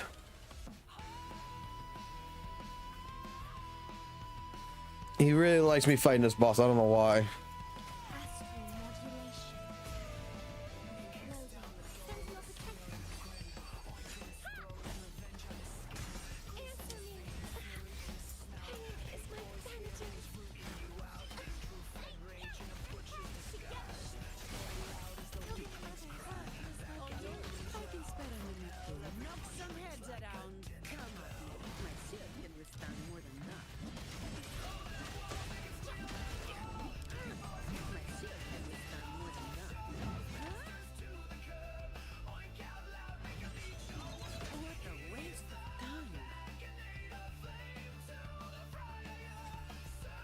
He dead. And you dead? Want to see it again? Okay.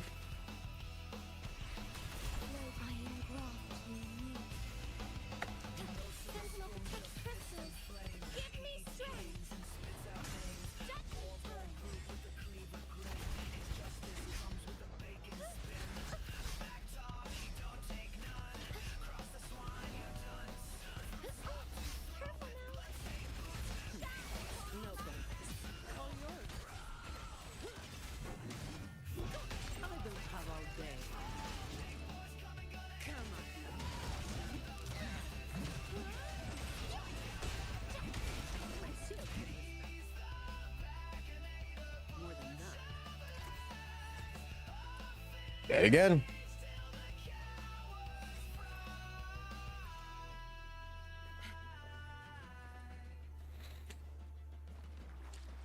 Go kill Jew. We'll go kill Jew for him. Let's see. Maybe he might like it. Let's see. Let's see if he likes this.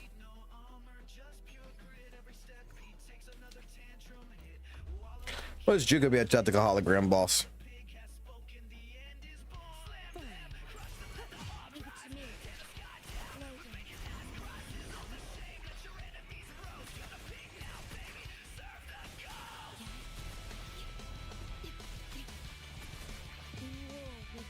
Oh man, King, we had that conversation earlier.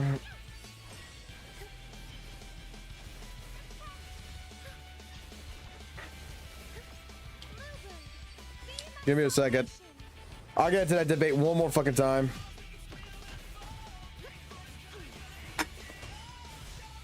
Careful.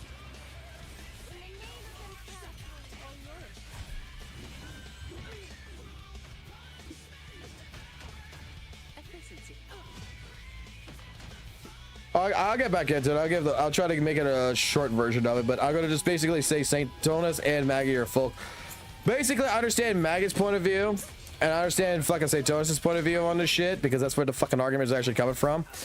But I can tell you right now that while in general I understand where Saint Tonas is coming at, Saint Tonas, in my personal opinion, is lying by omission. Let me put it that fucking way. I'll use his fucking words like he's always used before on him. Fuck that shit.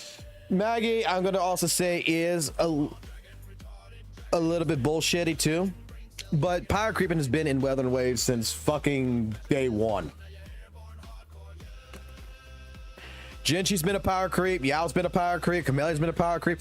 Every character that has been introduced in some way, shape, form has been a power creep.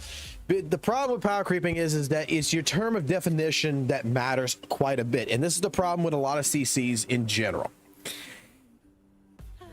They keep changing the description, the definition of what fucking power creeping is. That's the problem. Now, taking the Zanny argument into consideration here, what Maggie has proposed is that Zanny is a 15%, if not higher, power creep over the rest of the cast. Is she right or is she wrong is the question. First and foremost, you have to understand what she's doing is called theory crafting. It's not practical. But she's not wrong. I've looked at the numbers, I've looked at the videos, I've looked at everything. She's not wrong. But why is she not wrong? Hold on. She's not wrong because of one reason and one reason only. And the best way to put this all in fucking English to any motherfucker out there who's going to disagree with this. If you ever watch a speed run, pick a game that you've seen speed ran. Let's just use Sonic the Hedgehog as an example. There's people out there that will speed run Sonic the Hedgehog. There's people out there that will speed run a lot of different fucking games. Star Fox, whatever. What Maggie has done is a simulation. With these speed runs, they have something that is also embedded with a lot of them called tool assisted speed runs, where they take the data from all fucking streamers, all people who speed run, put it together into one perfect conditioned fucking run. So that way, if you watch it, this is a fucking AI robot basically going through. It's completely tool assisted that shows that, you know, the average streamer who is speedrunning this, the average speedrunner is making, like, let's say they're beating Sonic the Hedgehog Frontiers in 1 hour and 15 minutes. But if they did everything optimally, everything was perfect. The RNG was absolutely guaranteed to be like this 100% of the fucking time. All conditions were met. You could save, let's just say,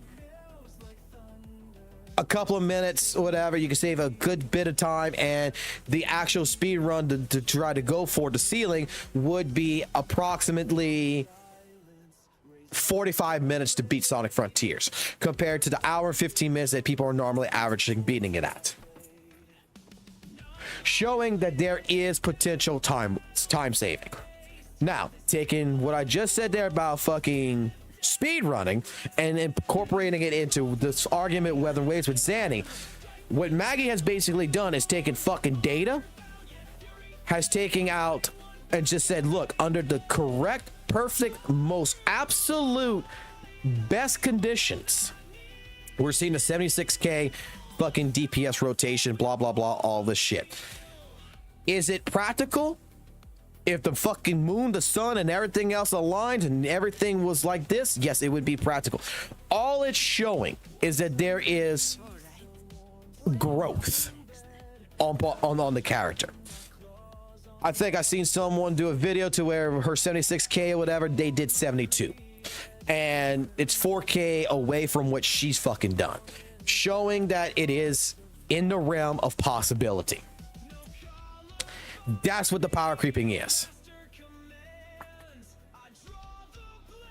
That is the entire thing. What is being shown is that there is an extenuated by numbers higher ceiling potential for the character, which in theory crafting and everything else, I think the terminology say power creeping is kind of wrong, but there's a 15% power creep above a perfect run of Carlotta. So if they take the perfect run of Gian, they take the perfect run of Camellia, they take the perfect run of Carlotta, they take the perfect run of Jinshi and all these other characters, and they take the perfect run of Zanny, according to the fucking numbers, it is a 15% fucking power creep above the rest. Now, here comes the fucking big argument against both of them. No one gives a fuck. Because whether you're playing Gian, whether you're playing Jinshi, whether you're playing Camellia, whether you're playing fucking Rover, all of these characters can complete the content. But to go ahead and try to bullshit like Saintonis likes to try to fucking do, it seems like, and say that Wuthering Waves has no fucking power creeping, we cannot deny, even as fucking casuals, there is no such thing as power. There is no power creeping in here, because this power creeping is in this fucking game. From abilities to skills to damage, there has been power scaling in this game since 1.1 all the way till now. Camellia is a power creep to Jinshi and to Gian if you really want to fucking go that route, because she's got a fucking Beyblade fucking goddamn fucking roundabout like Gian, and she's got a fucking tactical nuke just like fucking Jinshi. She can bully better. The thing is, power creeping in Wuthering Waves, my definition for it is, as the game grows, the characters are becoming easier to fucking play. The characters are becoming better. Carlotta was a huge fucking power creep because she's freezes fucking enemies. She does fucking damage, including with the new echo sets that came out. The echo set benefits her because it boosts up her resident skill damage as well as her glacial damage as well as res liberation. It fucking does a lot of fucking work for her, and it stacks. And she became a power creep. Zanny, with her ability to fucking hold a fucking shield, she's able to parry not just the counterattack, the little gold ring circle. She's able to parry any fucking move that any character, any boss, any fucking thing hits her. As long as you pop that, you can hold it. You don't have to fucking time it. You see enemy about to hit you, you hold fucking shield. Boom, you fucking parried it. No other fucking character can fucking do that. Shorekeeper is a fucking healer. That was a fucking, for her subclass of healers, is probably the best fucking healer. Everybody fucking runs if they got her. They don't fucking play Veranda no more unless they have to, because she's a power creep to Veranda, because I don't know any other fucking character that fucking boosts up attack, boosts up crit rate, boosts up crit damage, and fucking heals you for all this for what it's worth in a character like Shorekeeper. Power creeping has been relevant in terms of what it's doing in the game, but in the actual complete mindset of everything, does it actually fucking matter? No. because power creeping in here, the problem again is that the CC's determination of what the actual description of power creeping is legitimately always changing. Originally, power creeping was fucking more damage. Now power creeping is if a fucking, then it turns into fucking, oh, power creeping now is if a character can't complete fucking content. Power creeping is based on this, based on that. I mean, I'm not a fucking CC, man. I'm just a guy who fucking plays fucking Wuthering Waves, that fucking 100% this game, that fucking plays it and enjoys it for what it's got. But I'm not gonna fucking go ahead, take my fucking dick out, fucking go see your leg, go piss on it, tell you it's fucking raining here, tell you that WUWA has negative power creeping. Power creeping's been here since fucking 1.0. I mean 1.1. Even Jinshi was a fucking power creep to GM with her fucking tactical or nuke.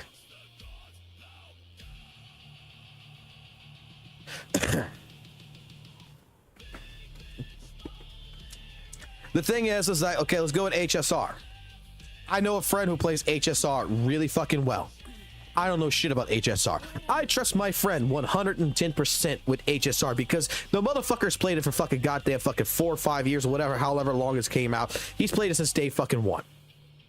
And I asked him the fucking question, what is the power creeping like in fucking HSR? Because I hear so many different fucking descriptions of it. And I think he put it the best way possible. Power creeping exists. And the power creeping in HSR is basically getting the shit done faster. And I asked him, what do you mean by getting it done faster? You can complete all the fucking content with all the old characters that you've gotten since the beginning. They can do it. He showed it to me. He fucking did all the new content with the older fucking characters. Not a problem. Not a big deal. He's beating the shit out of it. It's just taking fucking forever because he's got to manually do all kinds of fucking shit. And he said, now take a look at the new characters that are basically just autoplay. And then he's not really doing anything. The characters are doing shit all on their own kind of fucking deal. And walla bing, walla boom, and like fucking more, I would say like 2/3 faster than the previous fucking older team that he was using. But they cleared it perfectly fine.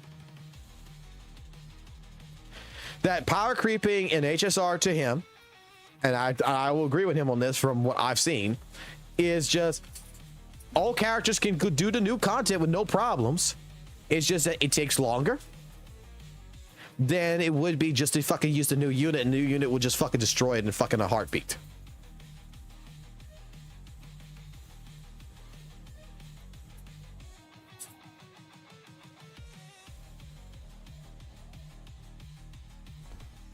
And that's basically also the same way in like Wuthering Waves in a sense.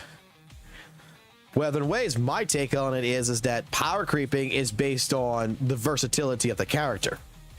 It's just Zanny's a lot easier to play. I don't have to learn all the animation dodges and cancels with someone like Calchero, GN, or whatever to maximize his damage output. I could just sit here, fucking press buttons, and fucking things die, and I get big numbers on screen. Flash, flash.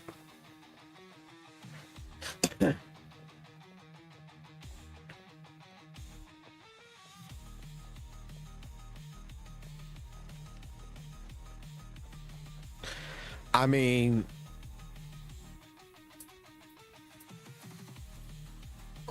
to me, I base like power creeping on the idealism of like DLC in a game. Okay. I'll put for a prime example in Guilty Gear Vanilla, Soul Bad Guy was a fucking AS tier fucking type character that was in fucking Guilty Gear Strive.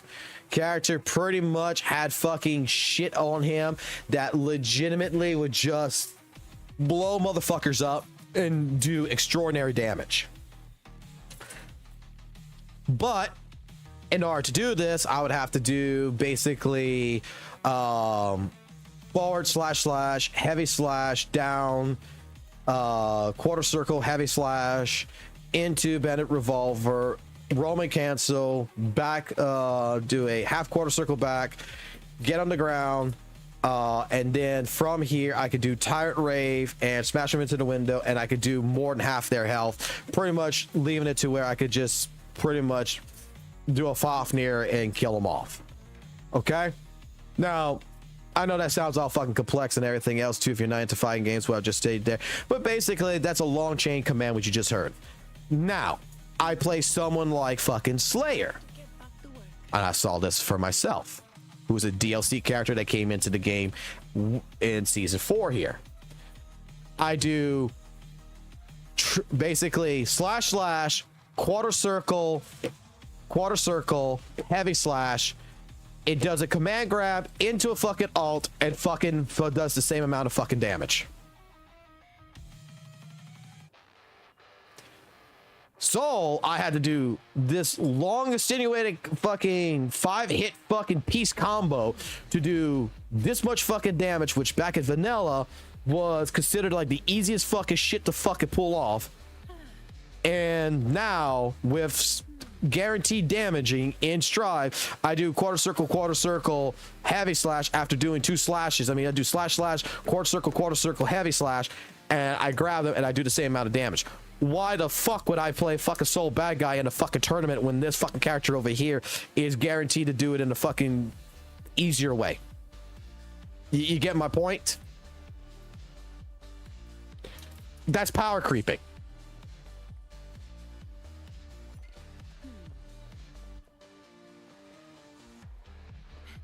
Power creeping is basically the new thing that's coming in is a hell of a lot fucking easier than the last thing that I fucking just did.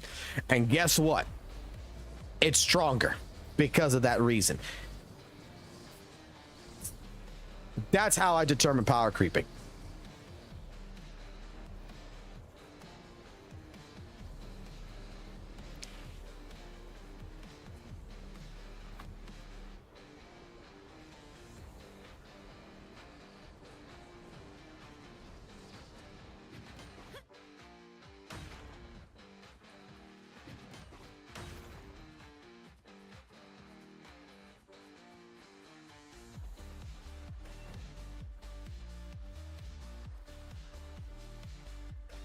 I mean, Xanny's got this.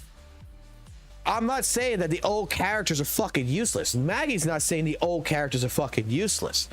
The entire fucking debate on fucking power creeping between all the fucking CCs right now is a fight that does not exist. Like Saintonus, I mean, I fucking hate bringing his ass up on this, but he's like the prominent fucking person that fucking brings up all the fucking WUWA drama. Okay? And this is where everybody has these conversations about. It's because of fucking Saintonus. 100%. But Saintonus is full of shit sometimes because he does not look at what is being actually displayed. He thinks he is, but he's not. And in some cases, I almost wonder if he's fucking bullshitting fucking people and he's just fucking just seeing how far he can get away with shit. Because I don't give a fuck how pissed off you are at fucking Maggie because she's not sucking your fucking dick or some shit here. But what Maggie is arguing is that under optimal fucking conditions, everything is perfect. You're able to reach this height at a maximum with someone like Zanny. This is what we're discovering right now. Is it likely that you, me, and the fucking wall over here could fucking do it? Absolutely fucking not. Not unless we put a lot of fucking time and effort and really have great luck that, you know, certain bosses don't teleport in the middle of you doing a fucking combo, that certain things does not happen, that you have to do a dodge cancel because, oh shit, you know, this run now, the conditions have changed. You have to get really fucking lucky with RNG. Random number generator, which is what fucking bosses and fucking enemies and everything else run upon. They're not pattern based. They're RNG. So in that case fucking regard, taking things into consideration like this, understanding that, you know, in Zanny's kit, this right here, this fucking shield when you parry, also takes away from the enemy's vitality fucking bar. That fucking little white bar underneath their health. It takes away from it, just like if you would be switching between two characters for an outro and intro. That's a massive power creep right in itself. Just parrying breaks the vitality bar on a fucking boss, on an enemy that has one. I don't know any other fucking character that, unless you counterattack it, that you're gonna break a vitality bar. Fucking Xana could just parry and in 3 seconds do it again and break a vitality bar by her fucking self. I mean, whoop they fucking do. That's a power creep. No other character has that fucking ability that I know of. I don't know a single fucking other character that I could just stand there, hold a fucking button down, and it's gonna break a vitality bar. Zanny does it. And I don't have to time shit. Like, that's an even more beautiful thing about Zanny. And you can't tell me this is not a power creep. I just hold this. That's not like, boom, okay? You press it, and even when you're in the sword state, it fucking does a fucking parry. But the skill does a parry. You just have to hold it. You don't have to time that motherfucker. You just say, oh shit, enemy attacking. Let me put shield up. You got a good fucking 1.5 seconds there for them to fucking hit it. It's not something you have to instantly react on to be like, oh shit, it's yellow circle, hit button. And you can do it at any fucking time. And it breaks the vitality fucking bar on any fucking attack. If it connects, it breaks the vitality bar. And it gives you a fucking good shot in afterwards. That's a power creep. Abilities are a power creep. Perfect wind to blind.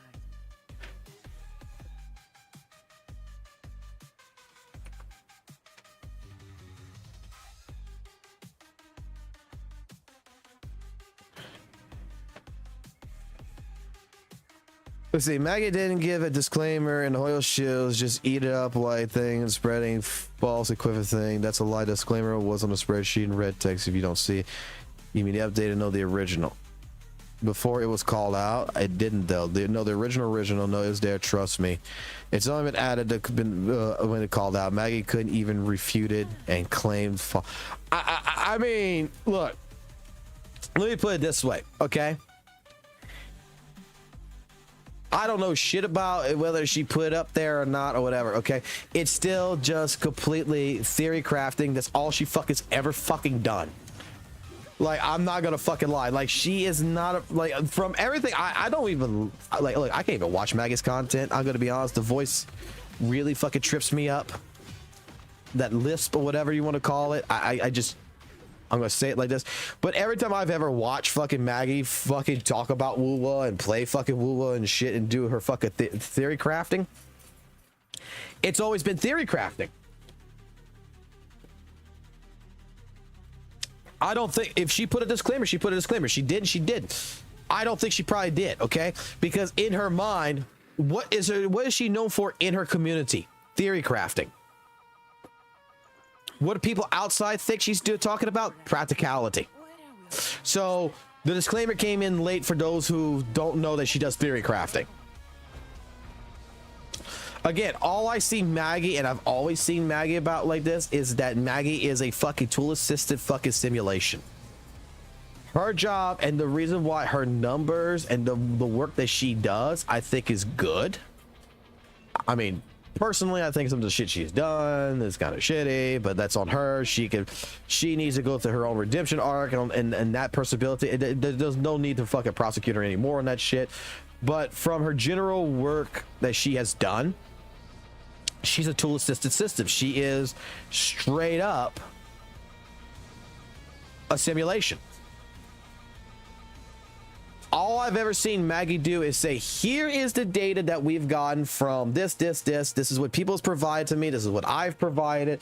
This is everything together. And under the most optimal fucking routing, under the most optimal conditions, under the most optimal of everything from the fucking ground to the fucking sky here, if everything is met, this is the maximum ceiling potential that this character possibly has.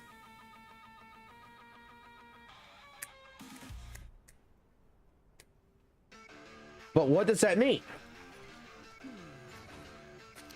That means that with those things in line, you have basically mechanically number logistics that's saying that there is a potential for you to do better, just like a fucking speed run. When you have tool assisted programs that shows you that you can save 30 minutes on a fucking run, your PB has been at an hour and you can save 30 minutes and you can make that speed run in 30 minutes if you do everything optimally. You're not going to do it optimally because damn near is going to be almost, unless you really fucking got God all behind you fucking steering the fucking wheel and giving you that fucking luck to make it that way, you might be able to fucking do 15% better. You might be able to cut down your time by 15 minutes rather than 30 fucking minutes, because you're seeing things that you are able to fucking do within that. And that's how I've always seen it with fucking Maggie. Maggie basically shows me, here's what the possible maximum potential would be, and this is what you can do, that if you had all these conditions aligned, this is what you could possibly fucking do. So you think about it for a little bit.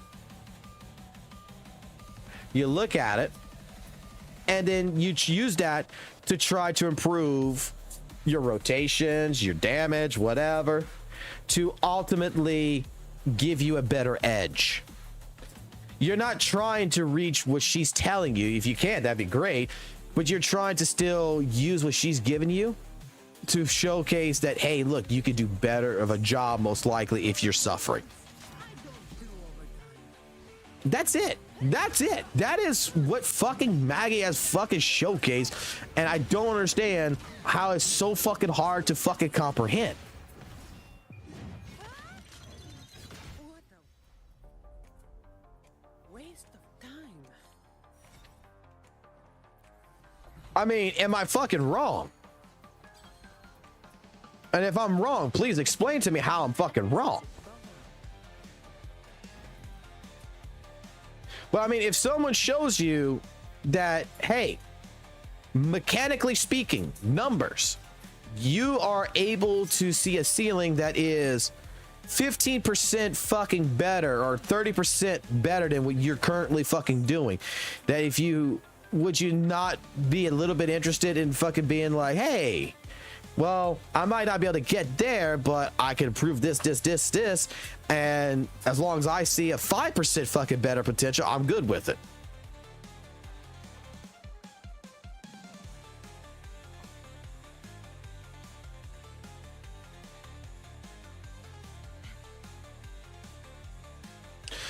The WUWA community in its own general aspect, a lot of it is garbage. It's a trash community. I made a video about this shit because I made a video about Kuro's generosity right here, but I made a video about the fucking community itself when I was doing the fucking, when I was making videos.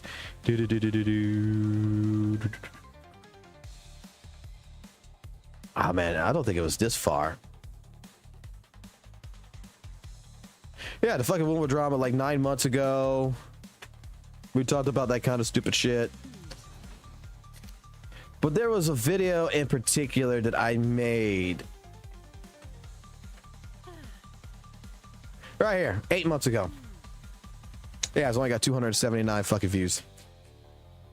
Facts versus fiction.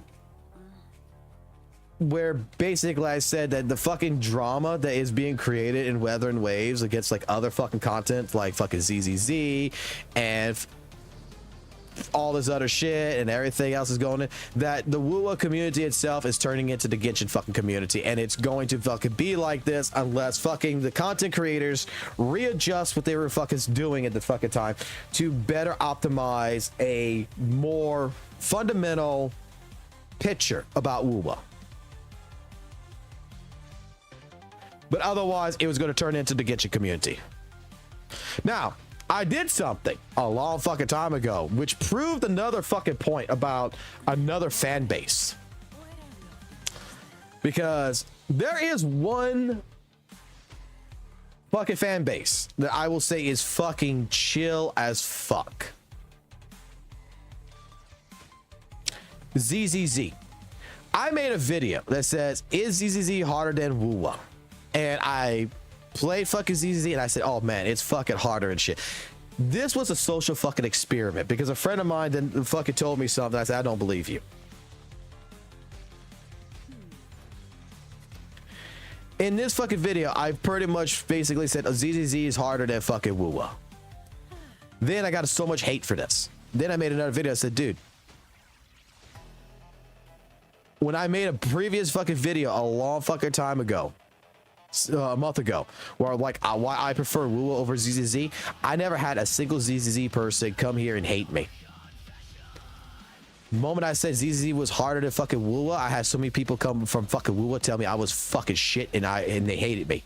And I was like, dude, this just fucking proves the fucking point that the fucking WUWA community fucking over defends their fucking game, where ZZZ's like, okay, I don't care. Like, you go tell a ZZ person, like, at that time period, I'm not sure how it's still like this now, but I was telling a ZZ person, like, I fucking prefer Wuthering Waves over ZZ. You know what they told me? Okay, cool. I tell a fucking person Wuthering Waves I like ZZ better than WUWA, guess what happens? What the fuck are you talking about? ZZZ's a piece of shit and garbage fucking game, motherfucker. You are a goddamn fucking moron. That's exactly what the fuck happens.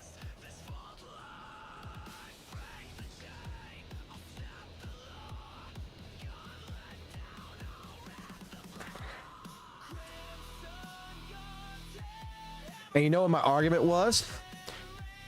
And I used the argument in both fucking sections. WUWA is a hard game if you don't know how to play fucking WUWA. ZZZ is a hard game if you don't know how to play fucking ZZZ. But once you fucking learn once you learn how to play WUWA, guess what? WUWA is easy as fuck.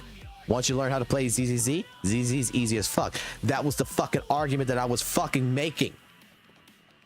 Is that you have to fucking play the game before you fucking say something sucks, you goddamn fucking bastards.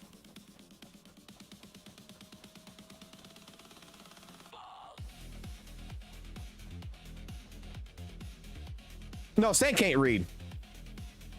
Saint's very illiterate when it comes to reading.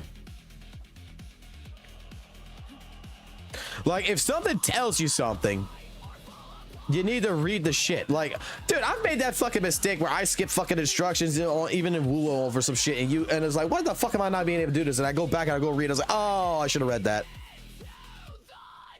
It's not the game's fault that I didn't fucking read. It's my goddamn fault I didn't fucking read the instructions.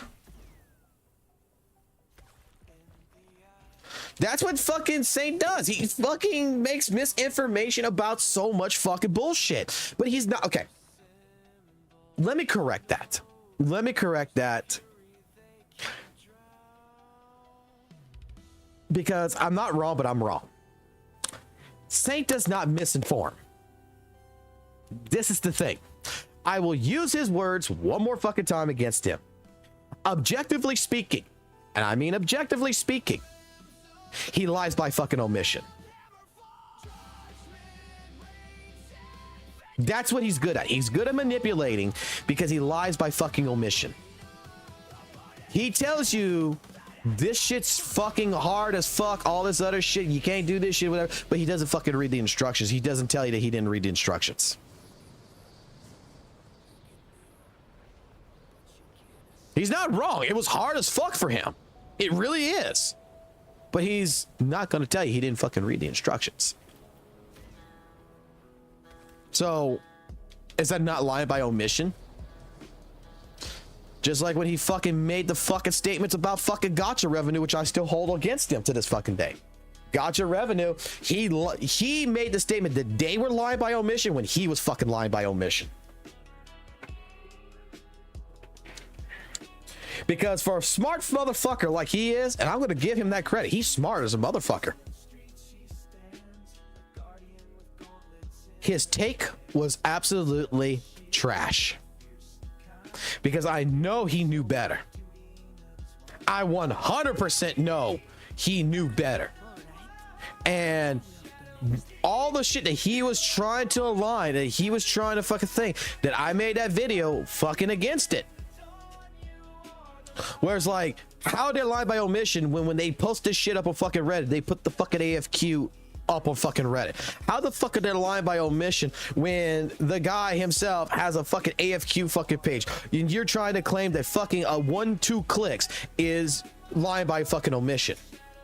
How's it lying by omission that the fucking data, that there's fake fucking numbers when fucking motherfucker takes it from Sensor Tower, which is regarded as the place that fucking Apple and fucking Google themselves fucking report to with all their fucking transactional information for not just fucking gacha games, but every single application that is sold on the fucking mobile platforms. And that the fucking 2.75 or whatever it is, the 1.75 multiplier is nothing more than an educated guess, because there is one market in fucking China that they cannot collect Android data. So they multiply the fucking goddamn iOS data in fucking China to guesstimate, an educated fucking guesstimate of how much fucking Android made in China. And even if you took that fucking number away, does not change the fucking fact that Gitchin made more money than fucking Wuthering Waves. Trying to fucking put out that the fucking person is basically a fucking oil shield, trying to their best to fucking hurt Wuthering Waves' reputation when it has nothing to do with the person fucking running it. Because you can match the fucking report directly with the fucking source, which is Sensor Tower.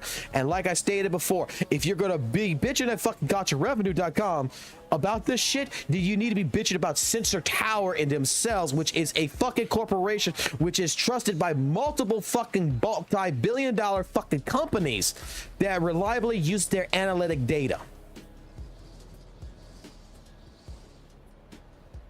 Because apparently, if you actually fucking believe that, then you do not know how analytics work. And you need to shut the fuck up and not fucking talk about something that you are not informed about. Because, again, my primary fucking job has always been data analytics. Data analytics aren't there to determine how much fucking money a company is fucking making. It's there to determine where the fucking value of the network is of the fucking company, and how good something's doing by using different analytical data to make educated guesses, to make changes to certain things. That's what it's there for.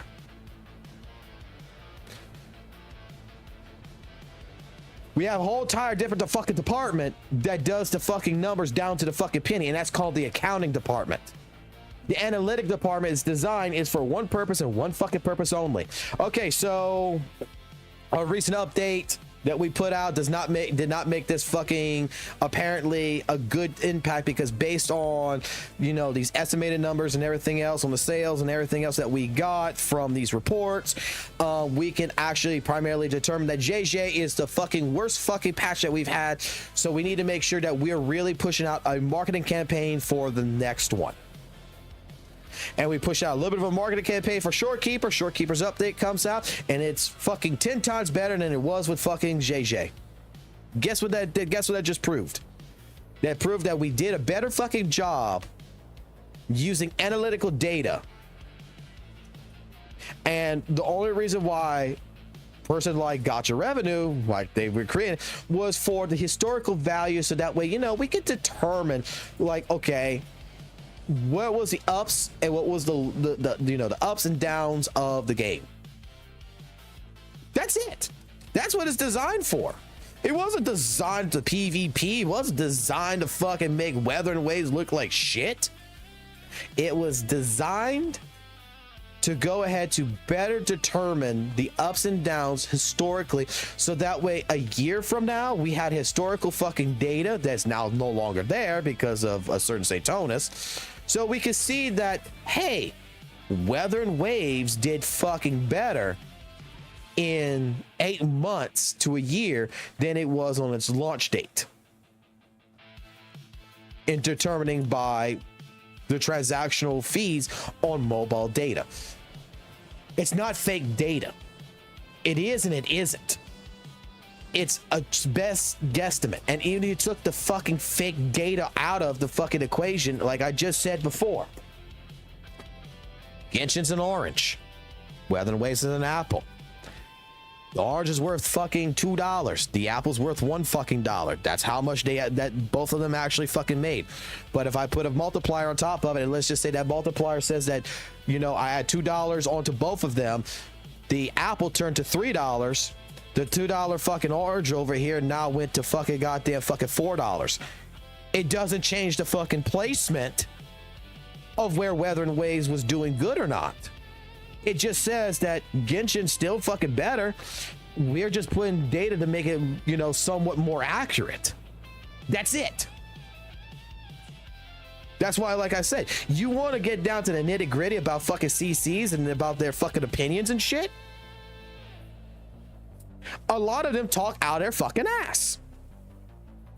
They think they know something when they don't, and when they are corrected about it, they backtrack, and then they're like, oh, I never said some shit like this. Fine. Comes with the job. I mean, whether it's power creeping, whether it's gacha revenue, or whether it's calling fucking genocide over there a fucking PDF, all fucking Satonus is fucking doing is he's fucking, in my fucking personal opinion, is ruining the fucking image of what a fucking Wuthering Wave CC should fucking be. He's broke so many fucking guidelines with fucking Kuro that if he is an actual CC for fucking Kuro, I am fucking surprised that he has not been kicked out of it.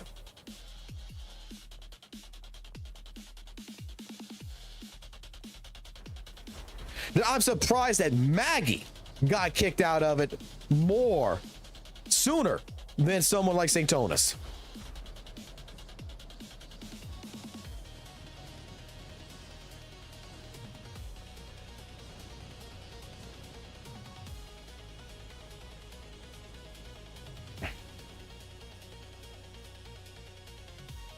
Because you could go pull the fucking guidelines out from Kuro fucking games themselves.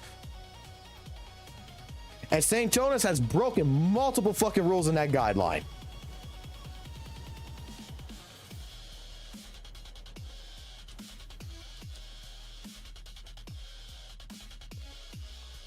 Shit, half the fucking CCs, including myself, has broken those fucking guidelines. That's why I can never be a CC for fucking Kuro games. Because I break that shit all the fucking time. I'm breaking it right now.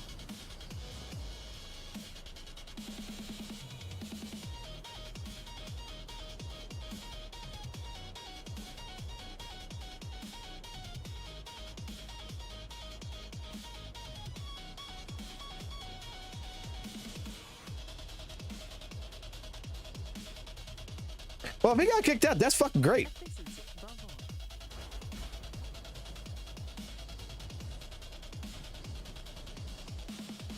Because he should not be part of that.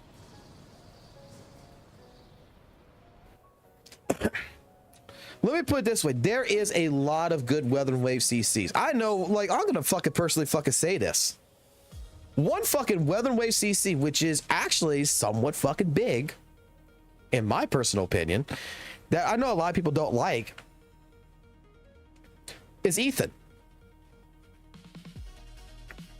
Because at least with Ethan, before he actually, like, generally opens his fucking mouth, he actually sits there and actually tries to look at all sides of the fucking box before opening his mouth. And even then, if sometimes he rashly fucking says something or does something, like the recent video or whatever that he made, he'll pull it down under good faith if he believes that he's wrong,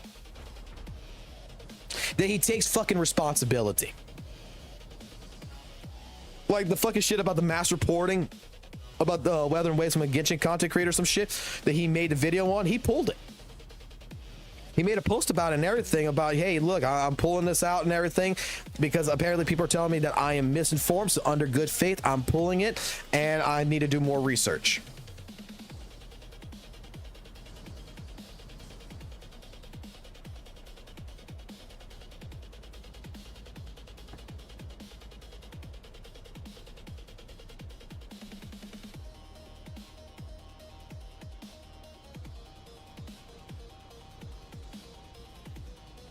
Yeah, but you see, with Ethan, I don't think that, like, you know, someone like myself for a fucking podcast or whatever, like, he would ever fucking have joined that. Really don't think so. Because, again, you gotta click a fucking content creators, and you don't want to disrupt that.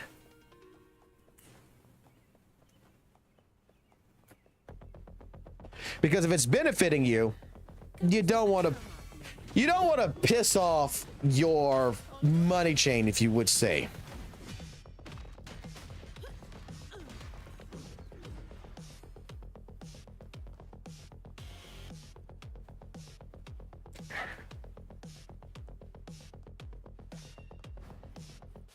Yeah, I remember that he had that same kind of problem. But look, they're best friends now.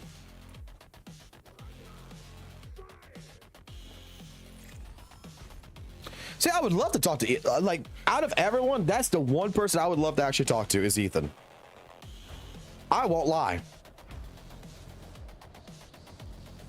Because he's straight to the fucking point. He don't fucking bullshit. He don't fucking, like, in my personal opinion, Ethan doesn't bullshit, okay? If he's got something to say, whether it's right or whether it's fucking wrong, he just comes out with it. And it is what it is.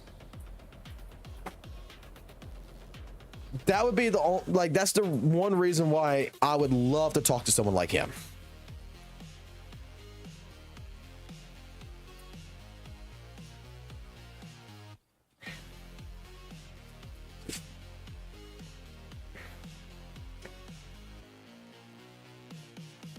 Yeah, don't fucking contact me. I don't fucking contact them. They, like, look, I have not stopped anyone from talking to me. And I'm going to be honest. I think I have proven my fucking innocence in a lot of fucking shit that's being claimed about me more than once that nobody's listening to. That they refuse to fucking listen to. I've admitted my faults and I've handled my fucking faults. Because the biggest thing that everyone comes at me on is the fucking copyright strike that I did to the other guy. But yet nobody wants to read the fucking DMs of where we handled it like grown-ass fucking adults. And we moved past it. You know?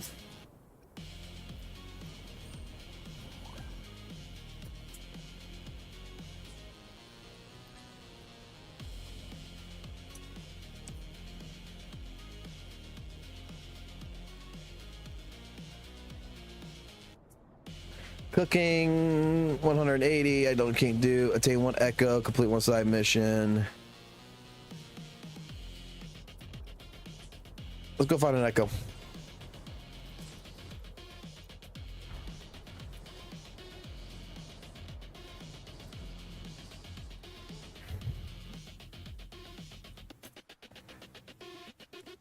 That's why I've offered to fucking challenge any fucking debate and shit too. No one's taking me up on that shit.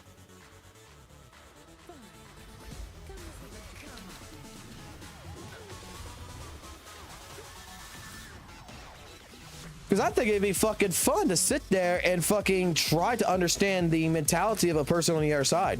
I fucking love debating.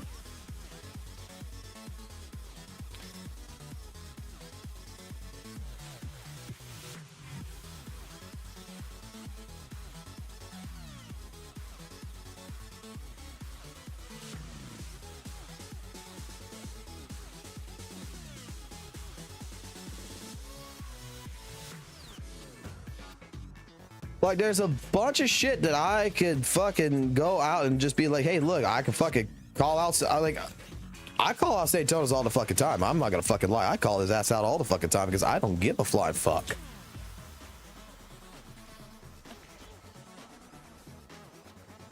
Because the guy dodged me for over fucking 2 months when I tried talking to him to apologize and shit. And then the way I got treated, the fucking end of all that, you know, I was like, okay, whatever.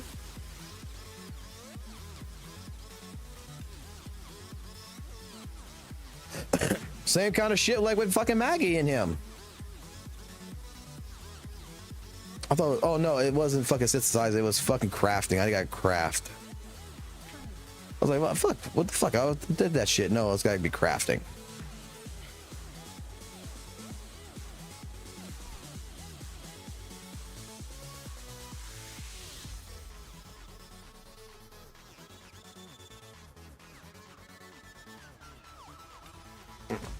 Craft that.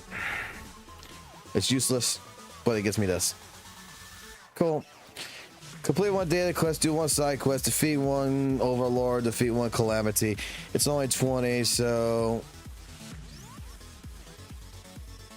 limited time early access? The fuck? What, now you can just go fight bosses in the beginning or some shit? The fuck does that mean?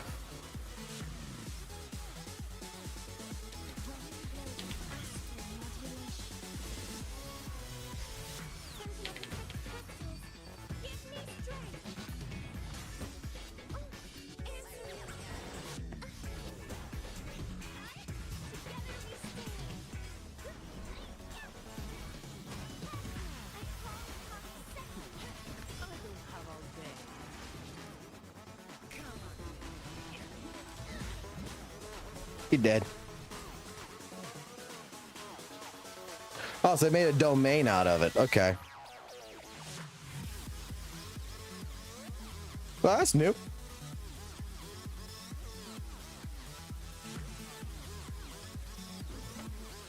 Oh, look, my dailies are already fucking done.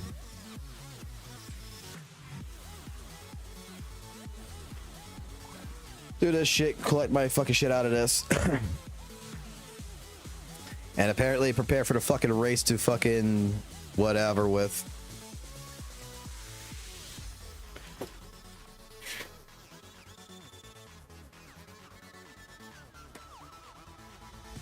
I'm guessing that's for something like I can put 4,000 on whatever.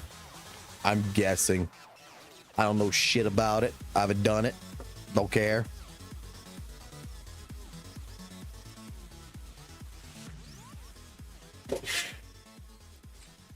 No, it's actually time for me to probably fucking get some fucking sleep.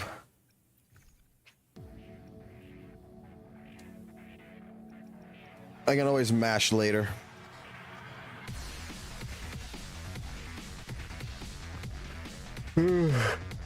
Actually, no, I can't. Well, no, I can't go to sleep. I can take an hour nap before I have to go to work. Yep, all that's done. Oh, wait, nope. Forgot. Time to do this.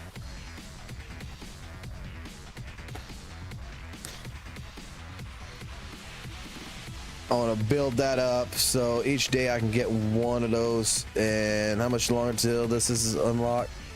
7 days.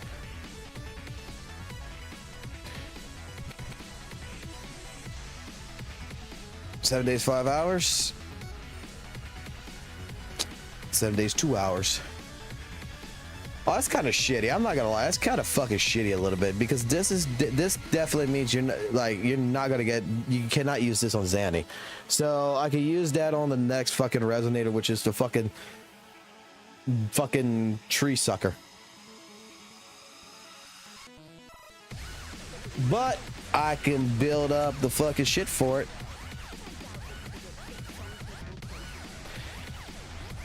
I don't think I'll get her. I think I'm going to lose the 50-50 because I'm on 50-50.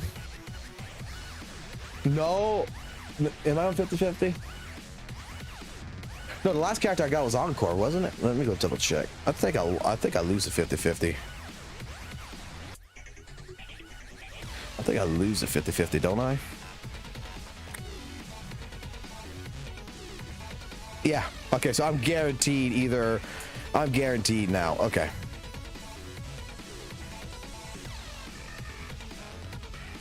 Five, 10, 15, 20, 25, 30. I got 7 days. 7 days. To try to get another copy of Zanny, or do I go for the guarantee on the news resonator? I mean, my Zanny's doing already fucking good. What's his fucking... What does 5 get me?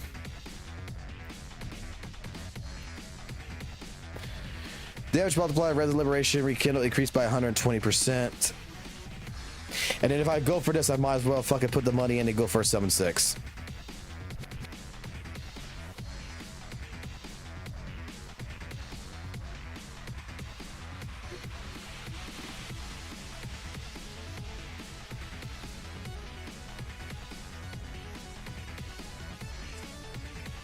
If I go for this and I get this, I might as well just fucking get this.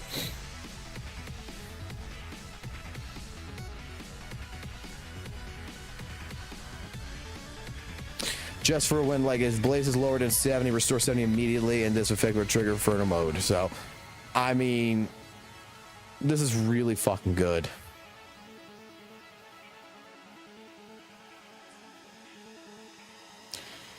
So if I go for this, I might as well go for this. But where I'm at right now is pretty fucking good.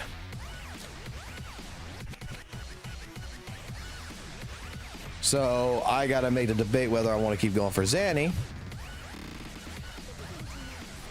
or go for this bitch. And I'm really not too fucking interested in this one.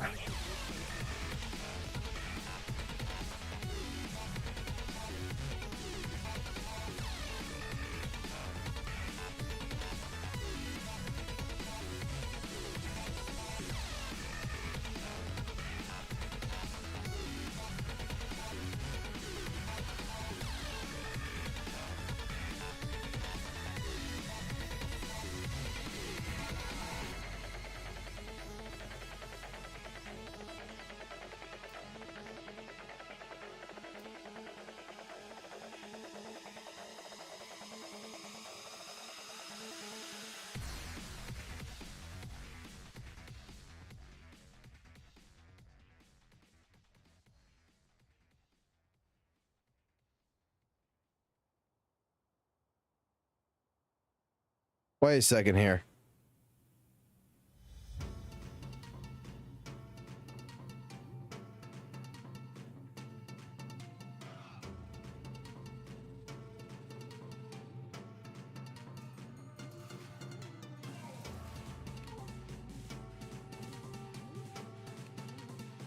She inflicts spectral frazzle?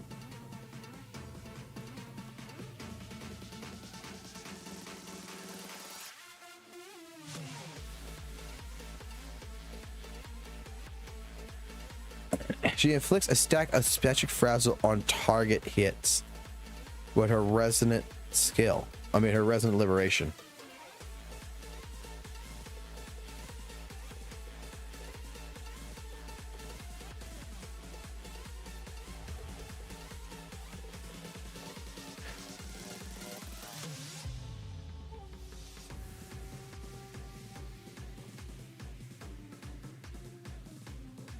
Oh, damn.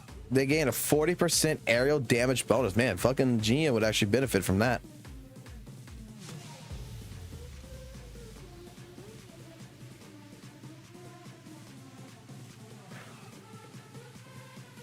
Ignores 45% of defense when dealing heavy attack thing. Ignores 45% in dealing Resin Liberation damage. Gains 40% Resin damage bonus. Damage taken by Resonators within or around the range of the Resonation Liberation is reduced by 30%. When solo counters saying or infantry deals aerial damage equal to 220% of attack to nearby targets considered as Resin Liberation damage.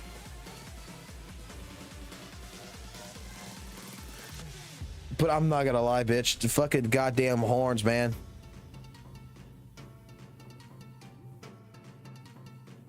I don't like them.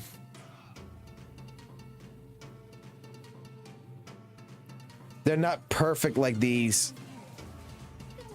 She looks like a fucking goddamn fucking busted fucking beta toy or some shit. I don't know.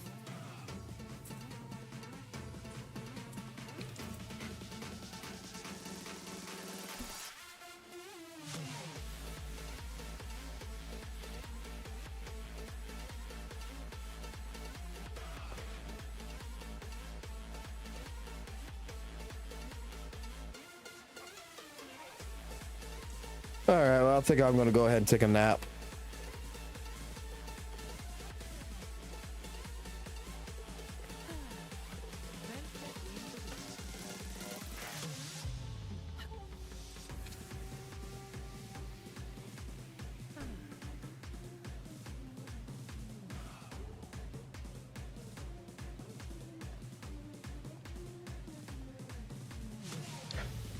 Yeah, she would be fucking better. For, like, it's actually good for aerial. Like, I mean, that's what it is. Someone like GN would benefit.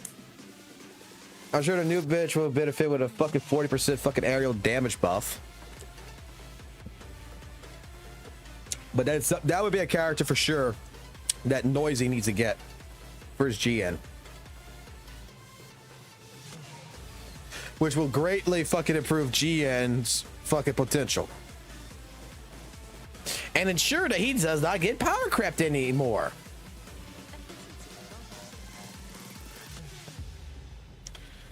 No, I think we had a long enough fucking night though, talking about fucking drama and fucking other bullshit. I know it's not, and I know this ain't gonna fucking stop. I know it's gonna continue on. I know there's gonna be more fucking drama that's gonna be talked about.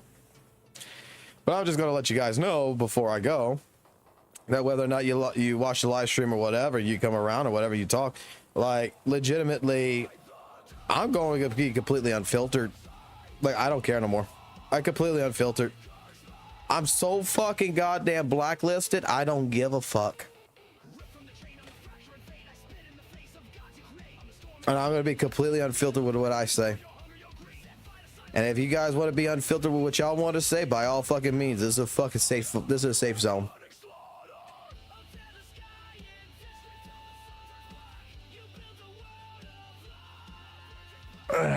But yeah, I'm gonna call it. Y'all have a good one. Enjoy all day. All that good stuff. Adios. Bye-bye.